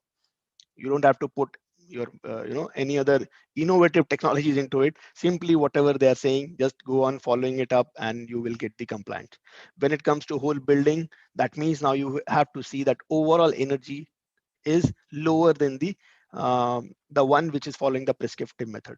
So there will be some challenges while working, and it may happen that you might not be able to do you might not be able to follow the prescriptive approach in totality 100%. So the other alternative is no doubt whole building simulation, where you hire a consultant who will do a simulation activity and who will prove that yes, with a few more energy consume or less energy consuming equipment, if you buy or install it, the overall impact will be similar to one who is following the mandatory and prescriptive method. So when it comes to the ECBC requirement, it's an inner space of the building, exterior space of the building, which talks about the ground lighting or lighting at the entrance or at the exit. So when it comes to mandatory requirement, it talks about only lighting control. So no doubt control is the most important thing when it comes to from a mandatory or even for anything. Now, if you ask me, nowadays, even the lights which are coming up from Philips or from Wipro, right? Or Philips is not the right one, Signify. So there you can actually integrate your lights with your mobile phones. So before you actually enter into your house, you can make sure what kind of a light color you want inside your house. So technology has gone to that level. But here, when we are talking about, we are only talking about controlling, switching on and off, so that it should not get wasted. That is the most important thing. Then on an exit signboards, you have to make sure that it has X amount of power consuming light only. I'm sure we are far better than what the mandatory requirements are as of today. But yes, we have to make sure that each and every building or each and every space that we are building it up, it should follow the path. Now, when it comes to prescriptive requirement, there it talks about limiting the installed electric wattage. You have to make sure that first you get the right lux level, and then you make sure that it consumes the lower energy in totality. So when it comes to automatic lighting control, 90% of the interior space, right, has to be, or area more than 300 square meter should have an automatic control device. So it's very simple. Let's say when you make a walkthrough into any building, you can just check the area and you can ask them that, okay, whether it has been occupied, automatic sensors are there or not, right? Even occupancy sensors, they are define the criteria. I would say the most important thing to understand whether the building is ECBC compliant or not, simply walk into any building and just ask that where is a lighting control. So if it's all manual, right, then there is a challenge part of it. There should be automation if the area is more. If area is less for a particular spaces, you can still go without having an automatic with a normal control also. Space control, so there they have mentioned up to 1000 square meter or more than 1000 square meter, covering this much amount of area, you have to make sure that it is automatically controlled. Now the question comes, why automatic control is required and my area is large? What is the importance? Because sometimes we always, particularly if I say the Indian way we operate is, we always believe that this is not my job, it is somebody else's job, right? For example, chief engineer says this is the job of the engineer says this is a part of the operator says this is a part of the occupant. So ultimately we all forget to switch off the lights, and it ends up in engines consuming more energy on an annual basis. So that is the reason space automatic light control system is no mandatory requirement. Other things are no doubt daylight controls. So if you're having a daylight control, you have to make sure that it get integrated with the system. It should not be that, okay, automatically you are keeping it, daylight coming in. You have to make sure that while you are bringing the daylight in, at the same time, you are bringing the solar radiations also in. So heat is also coming in. So you have to make sure that this integration happens in such a way that it brings light only. It doesn't bring heat inside the building. If you are talking of the locations like Punjab and the downward area, right? But if you're working in, let's say, project in Jammu and Kashmir, Ladakh, or in Himachal, right, where even you want light should come in along with the heat, because there your heating is a prime concern rather than the cooling. So it is very important to understand and then make the design rather than only copy pasting the design. Let's say a building in Delhi would not be the right example to place make a building in Kashmir, right? Might not be the right example to put it in Chennai. So every building will have its own specific requirement with respect to the climatic zone, which before me Anupa was mentioning that the building should be climate responsive, right? It should not be just an architect or engineer sitting in a room and making the building that, okay, this is the one, right? We should make the buildings in consultation with the locals are in the local climatic conditions. So similarly, additional lighting control. So if you have an exterior light, we have to control. And I can give you an example of Tamil Nadu. Yes. So where we have seen the first time that all the street lights was integrated with the sensors. So automatically when the sun rises it up and the lights gets off. And in the daytime, if there is a darkness, there's a low light, it switch on the street lights. So from there, if you see, now we have come down to even our own houses. The best examples are school, business halls, right? So there, if you have the area, it has to get integrated with the automatic exterior lighting controls. So they have given the values, what should be there. So I'm not getting into the specific number. The intent is that if you're having a lighting control, exterior lighting, they should be controlled. Then additional controls, display and the assistant light areas, hotel guest room lighting, task lighting, non-visible lighting, demonstration lighting, all those things have different criteria which to be followed. Exit signages, internally illuminated exit should not be more than 5 watts per phase. And I can tell you this 5 watt, when we were actually having this ECBC, I was in carrier and I insist that this 5 should be reduced to 2, but still we are keeping it 5. Now we have LED lamps which can be easily fit in the exit signages and the wattage can be brought it to 2 watts. So you don't have to worry for it. I'm sure all the exit sign modules would be near about 5 watts per phase only, but just make sure that it is there. Now, other requirement, this is for the ECBC, and I'm sure before my turns come or before I connected it up, we all are aware that there are super ECBC and ECBC plus buildings are there, which talks about centralized schedule-based automatic lighting shut-off. That means that at a particular time you can plan it up. For example, a school. We all know the school will be working between, let's say, early morning 8 o'clock to 2 o'clock. So automatically after 4 o'clock, let's say, we still give a buffer of 2 hours, right? All light should be switched off. And after 2:30, at least my classroom light should be switched off. So that kind of a centralized system should be there. Similarly, for the definitely this cannot be put in on hospital or hotel, because there the uncertainty and the participation can be varied. But definitely for universities, schools, buildings, right? This is very important. Now comes the prescriptive requirement. When we say prescriptive, there are two methodologies which have been followed. So first and the foremost important thing is the lux level. Second thing is, okay, the lux level is 300. Now we have to see whether we are meeting the requirement with respect to the ECBC or not. So one method which we call as a building space function method or building area method. So let's say talk about building area. So you should be having a total building area, right? And the power use. So you can simply, I can come here. Yeah. So this is watt per square meter. So if you're having an office area and you are having a ECBC compliant building, then you simply ask them what is the total connected load for lighting. So they tell you some numbers. Just divide that number by the area. And if that area is lower than this, that means it is ECBC compliant as per building area method. Condition applies that lux levels are as per the National Building Code specified. Because if they're not specifying the lux level, definitely that power consumption would be low. Similarly for hospital, similarly for shopping mall, similarly for the parking garage.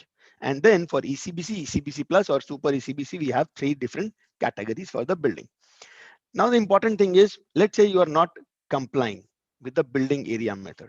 Then you can specify these things with respect to the space method also. Now, in a space method, what happens is for a building, office building itself, there you have a bifurcations. For example, enclosed, open plan, service or repair, banking activity. You can see at the banking activity, you required more light, more wattage is allowed. That means you can even go for a higher number of lux, which is required because you are counting the currency. Similarly for the healthcare. Now, if in healthcare, if you go in emergency area, we always get better light as compared to office area. Operation room, always better light or a more light as compared to what we get in the OPD, right? So there they can actually give you every space you can calculate, right? That, okay, this area is having 600 lux, that's good. And it is having this much amount of wattage. This is the area, you just divide that by, and if it is lower than this, you get a compliance. Now, the moment you move from ECBC to ECBC plus or ECBC plus to super ECBC, you can see your energy demand W by watt per square meter or a watt per square meter is reducing. That means that if you are having a super energy efficiency building, it will be consuming less power as compared to the building which is consuming ECBC, right? Similarly for shopping malls, different areas, different watt per energy meter for different types of building, ECBC plus, super ECBC, and definitely ECBC. Now, exterior lighting. So there they have said that exterior lighting is, this should be as per this number. So if you're having a canopy at the entrance or without canopy, they are specified, you can install 10 watt per square meter, but at the same time, you have to make sure that sufficient lux levels are there. For example, imagine you are getting into a building and you are using the old 5 watt bulbs. How much light we will be getting? 2 numbers. 10 watt you are consuming, as per area you are getting the compliance 10 watt per square meter, but what will be the lux level at the entrance? It will be hardly anything, 50, 45, something like that number. But if you put 5 watt bulbs, which are LEDs, right? Definitely the lux level would be in tune of 150. Right? So that's a difference. So while you are selecting, you have to make sure that whatever the lux level requirement at that area, which is entrance with or without canopy, exit or facade, you are meeting that requirement. If you are not meeting the lux level, then energy has no meaning at all, I would say. The whole building, I think this is very simple in case we are not following the prescriptive approach, right? We try to see that yes, we get compliance with respect to the either building area method or building space function method, but we are not getting complied. Then you have to go to whole building approach, which talks about envelope was built as by somebody else. These are the few criteria when you go for whole building. Existing building, consciously taken a call that we will not be meeting the prescriptive values in envelope or light. Now, this is a point. If you're not meeting the prescriptive approach for light or equipment or envelope, you will go for whole building. Come to know later about the compliance requirement. You have already built up the building. So now the alternate compliance path is complete building is there, where you can demonstrate the final building use of the different innovative technologies like VFDs on chiller, tube cleaning system, radiant cooling, solar, roofs, LED lights, solar shading, geothermal, daylight, high efficiency light, dimming, and list can go on and on, right? Energy performance is at par with the baseline building energy performance. In case you compare the baseline building energy performance, which is demonstrated in energy simulation software, considering the same building design with the all mandatory and prescriptive approach, consider the same usage, activity levels, schedule with respect to the actual building. An actual building is one you design meeting at least all mandatory and few plus or minus prescriptive values. So in a very nutshell, if you ask me, for the whole building is nothing when you actually visit the doctor. So what doctor do? Doctor visualize your daily activities, and then he says, okay, by the way, because you are doing this things, you are not doing this, let's you take these supplements. So same thing our architect or the engineer, simulation facility engineer will do. He will verify that yes, you are doing these things, but you are not meeting the energy level of the one who is following exactly what it is written in the prescriptive or the ECVC mandatory requirement. Now you add few more things.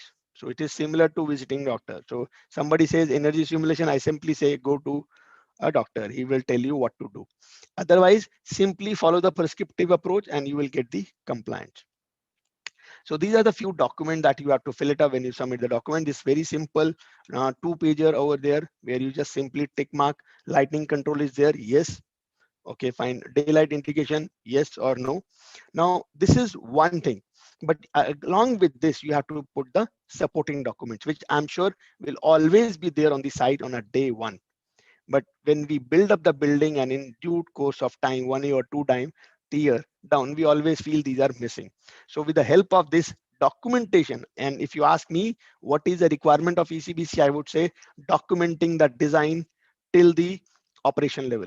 That is the far most important thing than anything else, right? Because we all believe, right? At least I believe that none of our architect friend or the engineer ever design a building which is not energy efficient. They always try to do that, right? With all constraint in their hand. So the only thing which is there is documentation and why we have taken that call.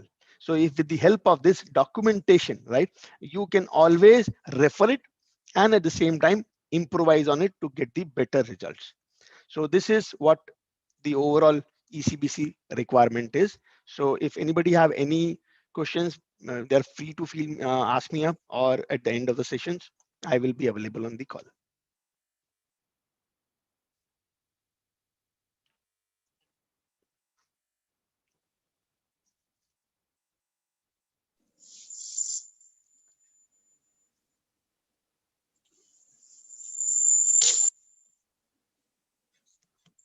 It's over to Ramnik, you.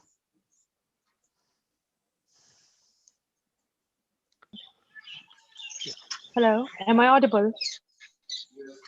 Yeah, you are. Yes, thank you so much, sir.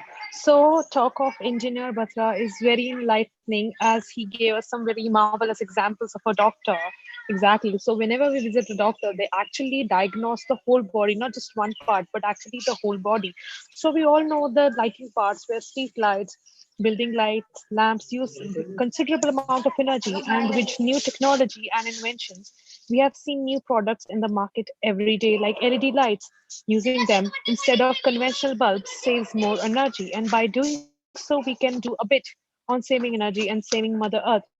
And a point raised by Engineer Batra, that is to document the design till the operational part is one really, important point, and that should actually be considered by all the architects and engineers who are involved in the design process. So, before next presentation, I would really like to apologize for the technical lag in the beginning of our session, some antisocial people were trying to hack into our systems and they were removed by the technical team successfully. I really regret the inconvenience caused by them or their remarks. So I really hope you're enjoying the session and learning from the talks of our esteemed speakers. And I again request all attendees to fill a feedback form at the end of the session, which will hardly take 5 to 7 minutes. And it has 10 to 12 questions in a yes or no format pertaining to the lectures of the webinar and talks of our the program. If you don't follow any question, you can kindly leave that part. Thank you very much. And for our next presentation, we have engineer Anuj Agrawal, Ambience, Chandigarh, and he shall talk on HVAC. Sir is a mechanical engineer with 30 years of experience. He is IGBC AP, Griha trainer, member of Institute of Engineers, successfully completed over 300 projects in 13 years, including IGBC gold-rated products, Griha, and 4-star projects. He was founding president of ISHRE Chandigarh chapter, founding joint secretary of FSI Chandigarh sub-chapter. He is member of POG of ASHRE Chandigarh chapter, member of governing council of GEM. He has delivered many lectures on sustainability, HVAC design, etc. on different forums. So over to you, sir, for your presentation. Do we have engineer Anuj, sir?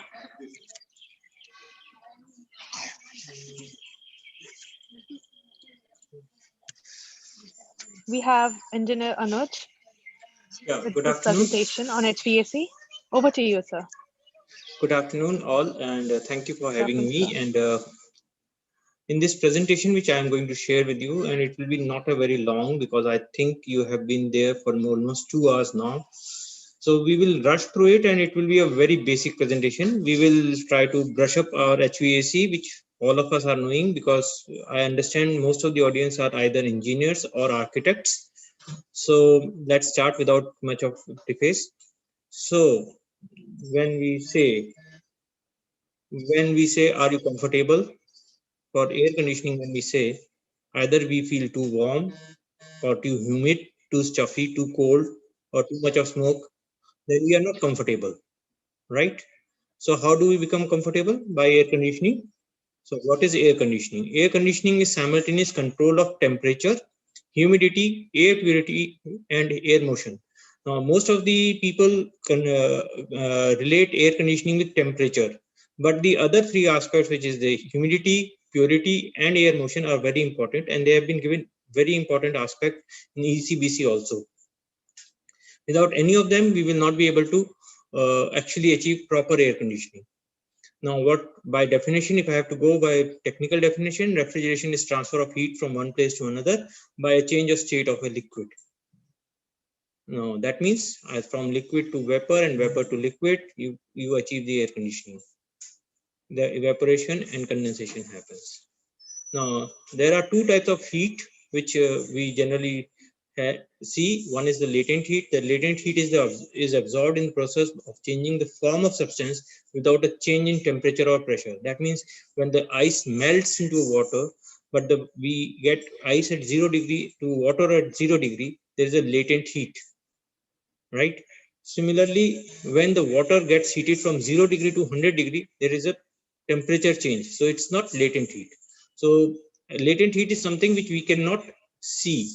So that's why it is known as latent heat. And that is the second is a sensible heat, which we can see. So there is a change of temperature of the substance. It can be measured.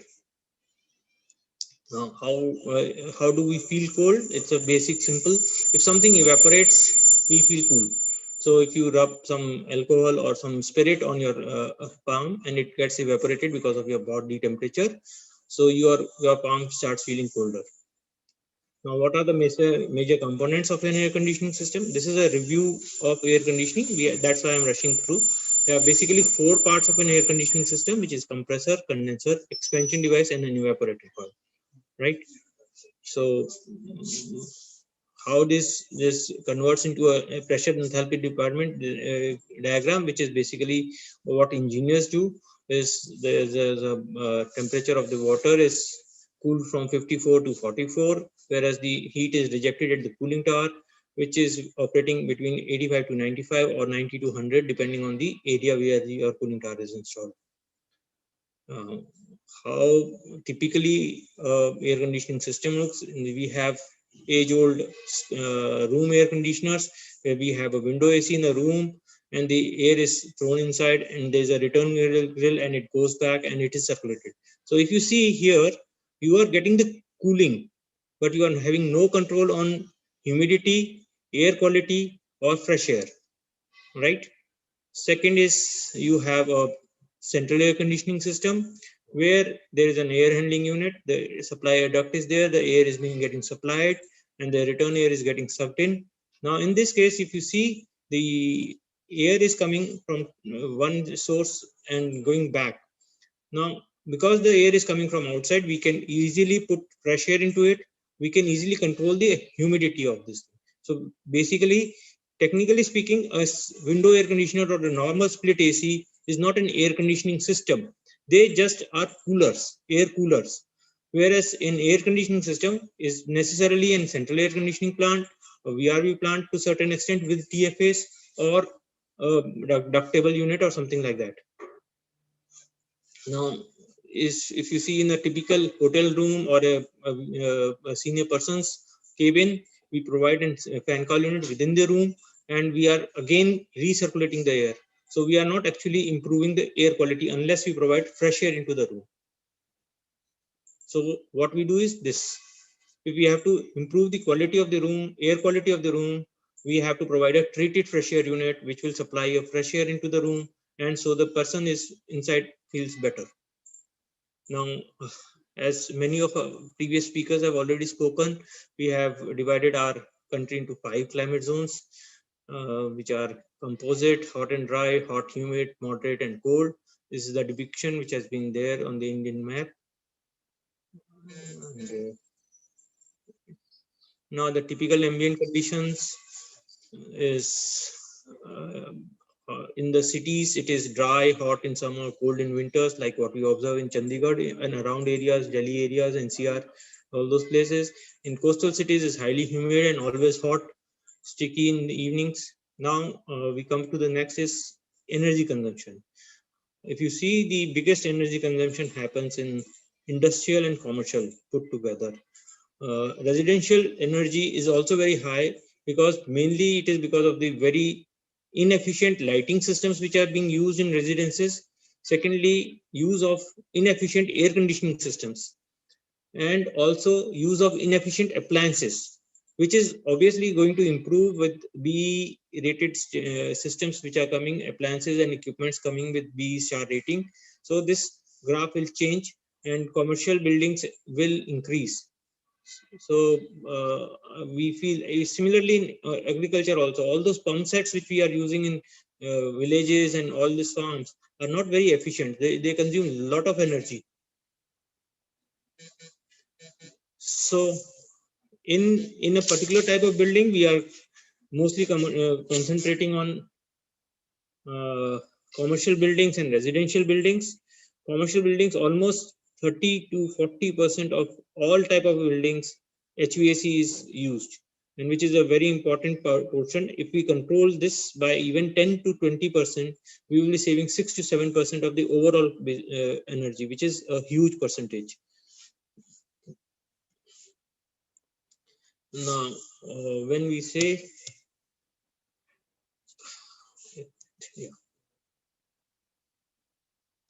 how do we do it? Reduction of energy consumption using efficiency and conservation methods, which we will be talking about in brief. Reduce the need of and create new capacity, thereby saving resources and greenhouse gas emissions. Now, greenhouse gas emissions, we have all talked and we are all aware of it, that the refrigerants are which were CFCs and HCFCs earlier.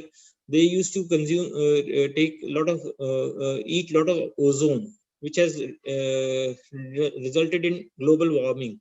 So now alternate refrigerants are available, which gives less greenhouse, and that's important. create environmentally benign and sustainable growth. So in this direction, we are doing a lot of work. We are looking at non-conventional energy sources, and the growth is automatically happening. Sustainable market transformation in favor of energy efficient products and appliances. The awareness programs like these and others which have been undertaken by the government of India and respective state governments for last 15 years in the country has made a lot of people aware of the efficiency of the products. People are now talking about the star rating when they go to the market, about the efficiency of the fans. Even the advertisements are talking about the efficiency and the VFDs and inverters, which is a good thing. And these are this awareness is to be created by BE and PEDA in Punjab area, HREDA in Haryana. So every state government, there is an agency which is creating awareness of the local peoples, which will help people to understand the importance of energy use and energy conservation. Now, this is the Standard Act, which is we are all aware of, which says that all the buildings which are consuming more than a particular capacity should be energy efficient and specified. Now, we had energy conservation building code coming in 2005, the first, and then it was revised in 2017, which has classified the buildings into 3 categories, which is ECBC compliant building, ECBC plus, and super ECBC. And they have specified certain COPs, which is coefficient of performance, and IPLV, which is integrated part load values. These efficiencies are among the best among the industries, and almost all the major good industry players make these efficiency chillers. The tendency of all the chiller manufacturers, as I'm talking about HVAC in particularly right now, is to provide less efficient chillers because of the cost consideration. But as engineers, as architects, we should be very particular about the efficiency, and we should not accept low efficiency chillers than the ones which have been specified here. Similarly, there is a different efficiency series for the air-cooled chillers, which is, if you see a 75-ton air-cooled chiller will have a COP of only 3, whereas you see a 75-ton chiller, a water-cooled chiller will have an efficiency of 4.9. Means a water-cooled chiller is almost 50% more efficient than an air-cooled chiller when it comes to 100% efficiency. But that means we should not use air-cooled chillers, but that's not the case, because when we talk about the technology, we not only take the direct energy cost, we also take the cost of the water which is going to be there, the condenser water pumping system, the cooling towers, and host of other things which a professional advice is only possible for that. Then we have the VRF. If you see the VRF, they have a very, very inefficient COPs as compared to chillers. No, that means VRF should not be used, but today the tendency is almost all the buildings, particularly even in government buildings, you are using VRF left, right, and center. Why? There are obvious advantages of that, and that advantage is, if you convert it into monetization, works out cheaper. But irrespective of the type of building, irrespective of the place of the building, if you are using VRF, that is wrong, unless you have a professional person who gives you a proper advice comparing all the 3 or 4 systems which are available for central air conditioning. You cannot use it.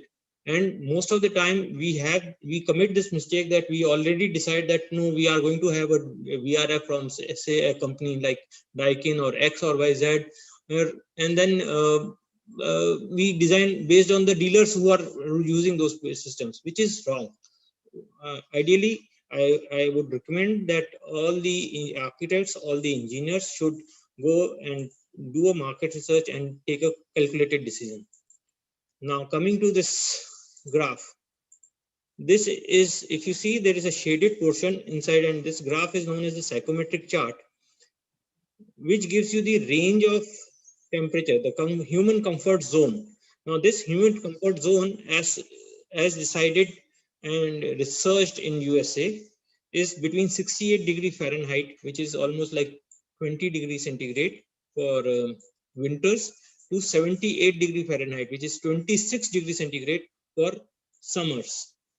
So ideally, when people design, and we also design, people ask that I want 20 degrees in summers, which is wrong, because that is not a proper temperature to work.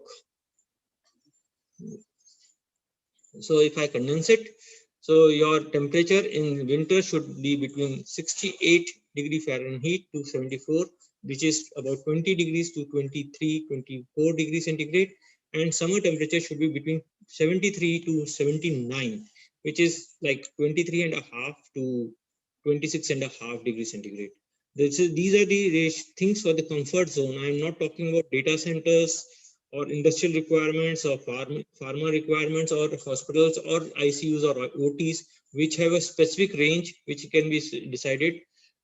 And there are various documents which gives you the temperature. These are as per the studies which I told you was done in USA.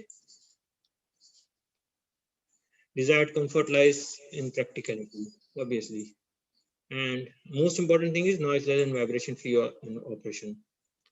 So if I condense all the sides till now, we should have the right temperature, high efficiency chillers or VRF, air cooled or water cooled system, both are equally acceptable.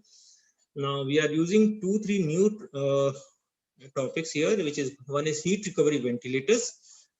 Now, what is heat recovery ventilators? Because we are constantly pumping fresh air into the building to maintain the indoor air quality. Now, if we are pumping in fresh air, we need to take the exhaust. Now, where the exhaust happens? The exhaust happens through natural leakages from the building, which is from doors, windows, and other places, from toilets, and there are some spaces which require exhaust also. So these exhaust, exhaust through doors and windows cannot be captured, whereas the exhaust, which is mechanical exhaust happening through toilets and other room occupied areas, can be captured. So that air is also at a cold temperature. If we are somehow able to take this exhaust through a system which is known as the heat recovery ventilator and heat exchange the exhaust air with the fresh air which is being pumped into the building, then we can recover the heat. That's why this is known as the heat recovery ventilators. And this is one of the strategies which have been specified in ECBC for all the buildings. VFDs, which is the variable frequency drive. We always call it VFD. That's why this acronym has come, which is basically an inverter, which reduces the speed when your requirement reduces. And that's how your energy consumption reduces. This is also a recommended and mandatory requirement as per ECBC, particularly for AHUs of sizes bigger than 6,000 CFM. Now, proper sizing of AHUs and ducts. This is another very important thing which generally does not happen, as we do not get enough space to take the ducts. Now, generally, when we are doing a building, we are compelled or we are asked to reduce the height of the duct and increase the width of the duct. Now the architect will come and say, sir, आप 4 inch की duct ले जाइए और उसको भले ही आप 4 feet लंबा चौड़ा कर दीजिए. But that is not what should be done, because that increases the fan power. Also, it creates a whistling sound. The air velocity is changed.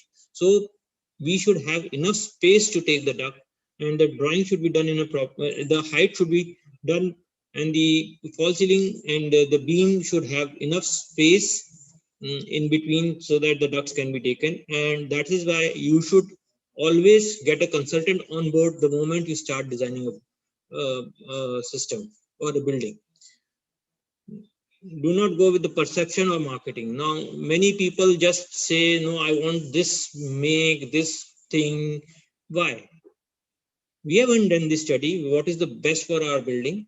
Unless we do that thing, we should not take it. And we should use non-conventional methods. There are a lot of non-conventional air conditioning methods, geothermal. There are buildings which have used it successfully and running within our region also. Then you can go with radiant cooling systems, which is much more efficient in certain times, but it cannot be used indiscriminately everywhere. You can use other technologies which are available, marine air conditioning for coastal areas, and then solar air conditioning is also available, although it's in nascent stage and it is very, very costly. Earth air tunnels, we have designed a building with earth air tunnels, which is being used in government sector in Chandigarh itself. So there's a lot of things. Then tunnel effect is there, solar chimneys are there. So there are so many technologies which can help you in reducing your overall running cost for an air conditioning system. What are the mandatory requirements as per ECBC or anything for a proper air conditioning system is ventilation, whether it is natural or mechanical, it depends on the type of the building. Minimum equipment efficiencies, and that is the equipment efficiency should be best, right? Controls, thermostats, timers, central control devices, BMS, and proper type of insulation. The thickness, the density of the insulation, these are very important, because anything which is flowing through a pipe or duct and the insulation is not proper, we are having a heat loss, means energy loss. Then outside air economizers, which is basically ventilators, heat recovery ventilators, we talk about it.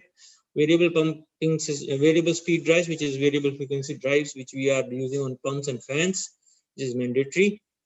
Now, how a saving can be achieved?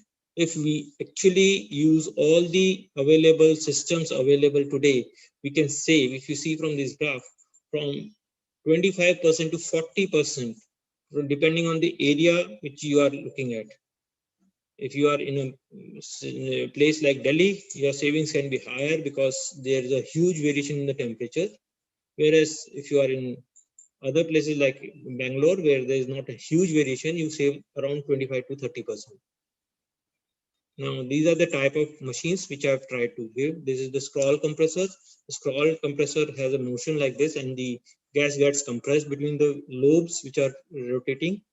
This is a conventional reciprocating compressor, which is now not available. Not available means it is available, but not in used widely.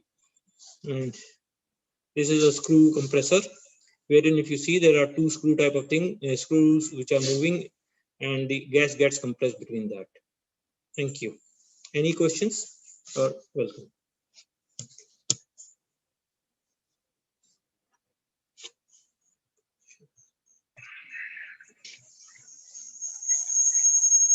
Thank you, sir, for your presentation. Sir's presentation has been very informative and enlightening. ECs have become an important part of our lifestyle because of harsh conditions in many zones of our country, as we learned in the first talk by Mr. Architect Surinder Baga, sir. And many companies have that in their brochures, and the concept of star labeling of appliances has come up. So that surely helps. And we as consumers should choose 5-star rated ACs as they consume less energy, saves more on cost in the payback time of course, yeah. And even if they're costly, the payback period is definitely seen in the following years, and they save on energy and they save on bills. And I again thank all the officers and staff of Department of Architecture, Punjab, PWD, BNR, private architect, builders, engineers for their participation in the webinar. Thank you, everyone. So this was the last presentation of today's session. Moving towards the last part of today's seminar, I request Architect Pritpal Singh Ahluwalia to deliver the vote of thanks and concluding remarks. I hope we have Architect Pritpal Singh Ahluwalia with us. Sir?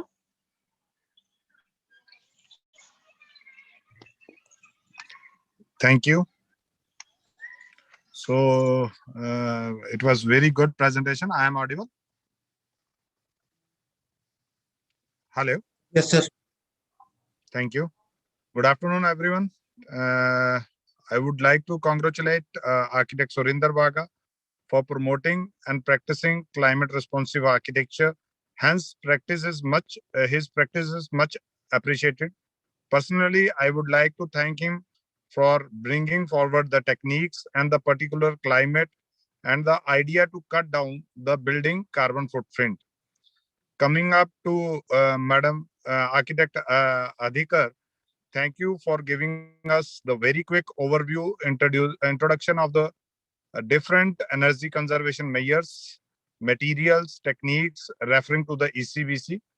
Thanks to engineer Shiv Kumar Batra, very rightly said that energy should be conserved very strategically so that the comfort of the users is not compromised.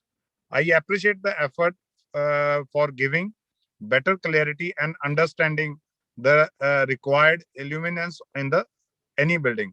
I also thanks to all the participants for sparing the time and using this platform uh, regarding various activities of the ECBC. PEDA is doing lot of lectures and lot of coming in next 3-4 days. We are also doing various activities online. I also thanks to all the office bearers of the PEDA, Indian Institute of Architects, Architect Sanjay Goyal, and I also thanks to those who had participated in this. Thank you very much.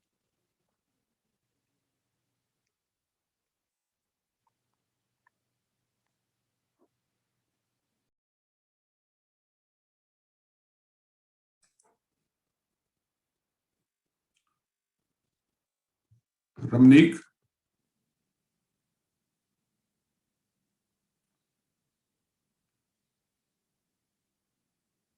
Ramneek.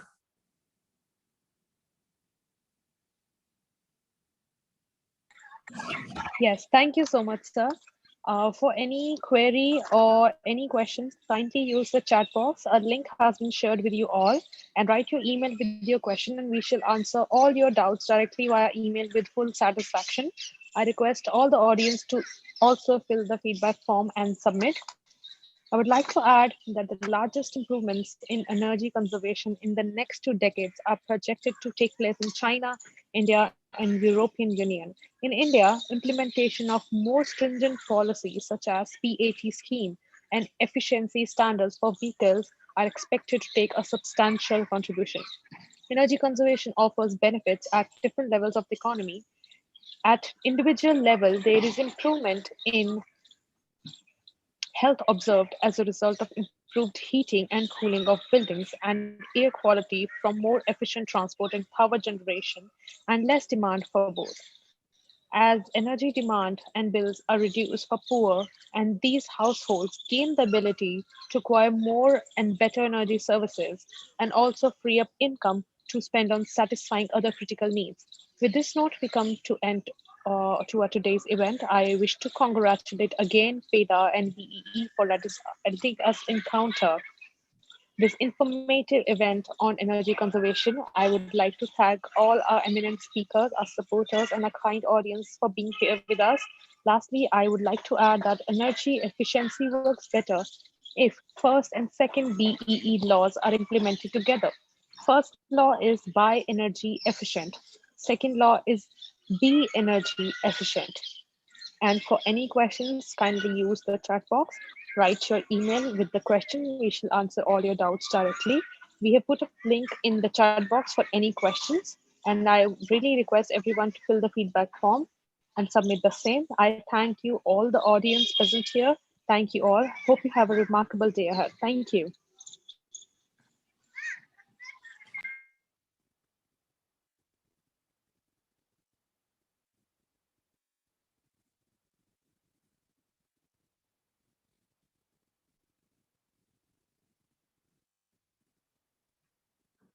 Hmm.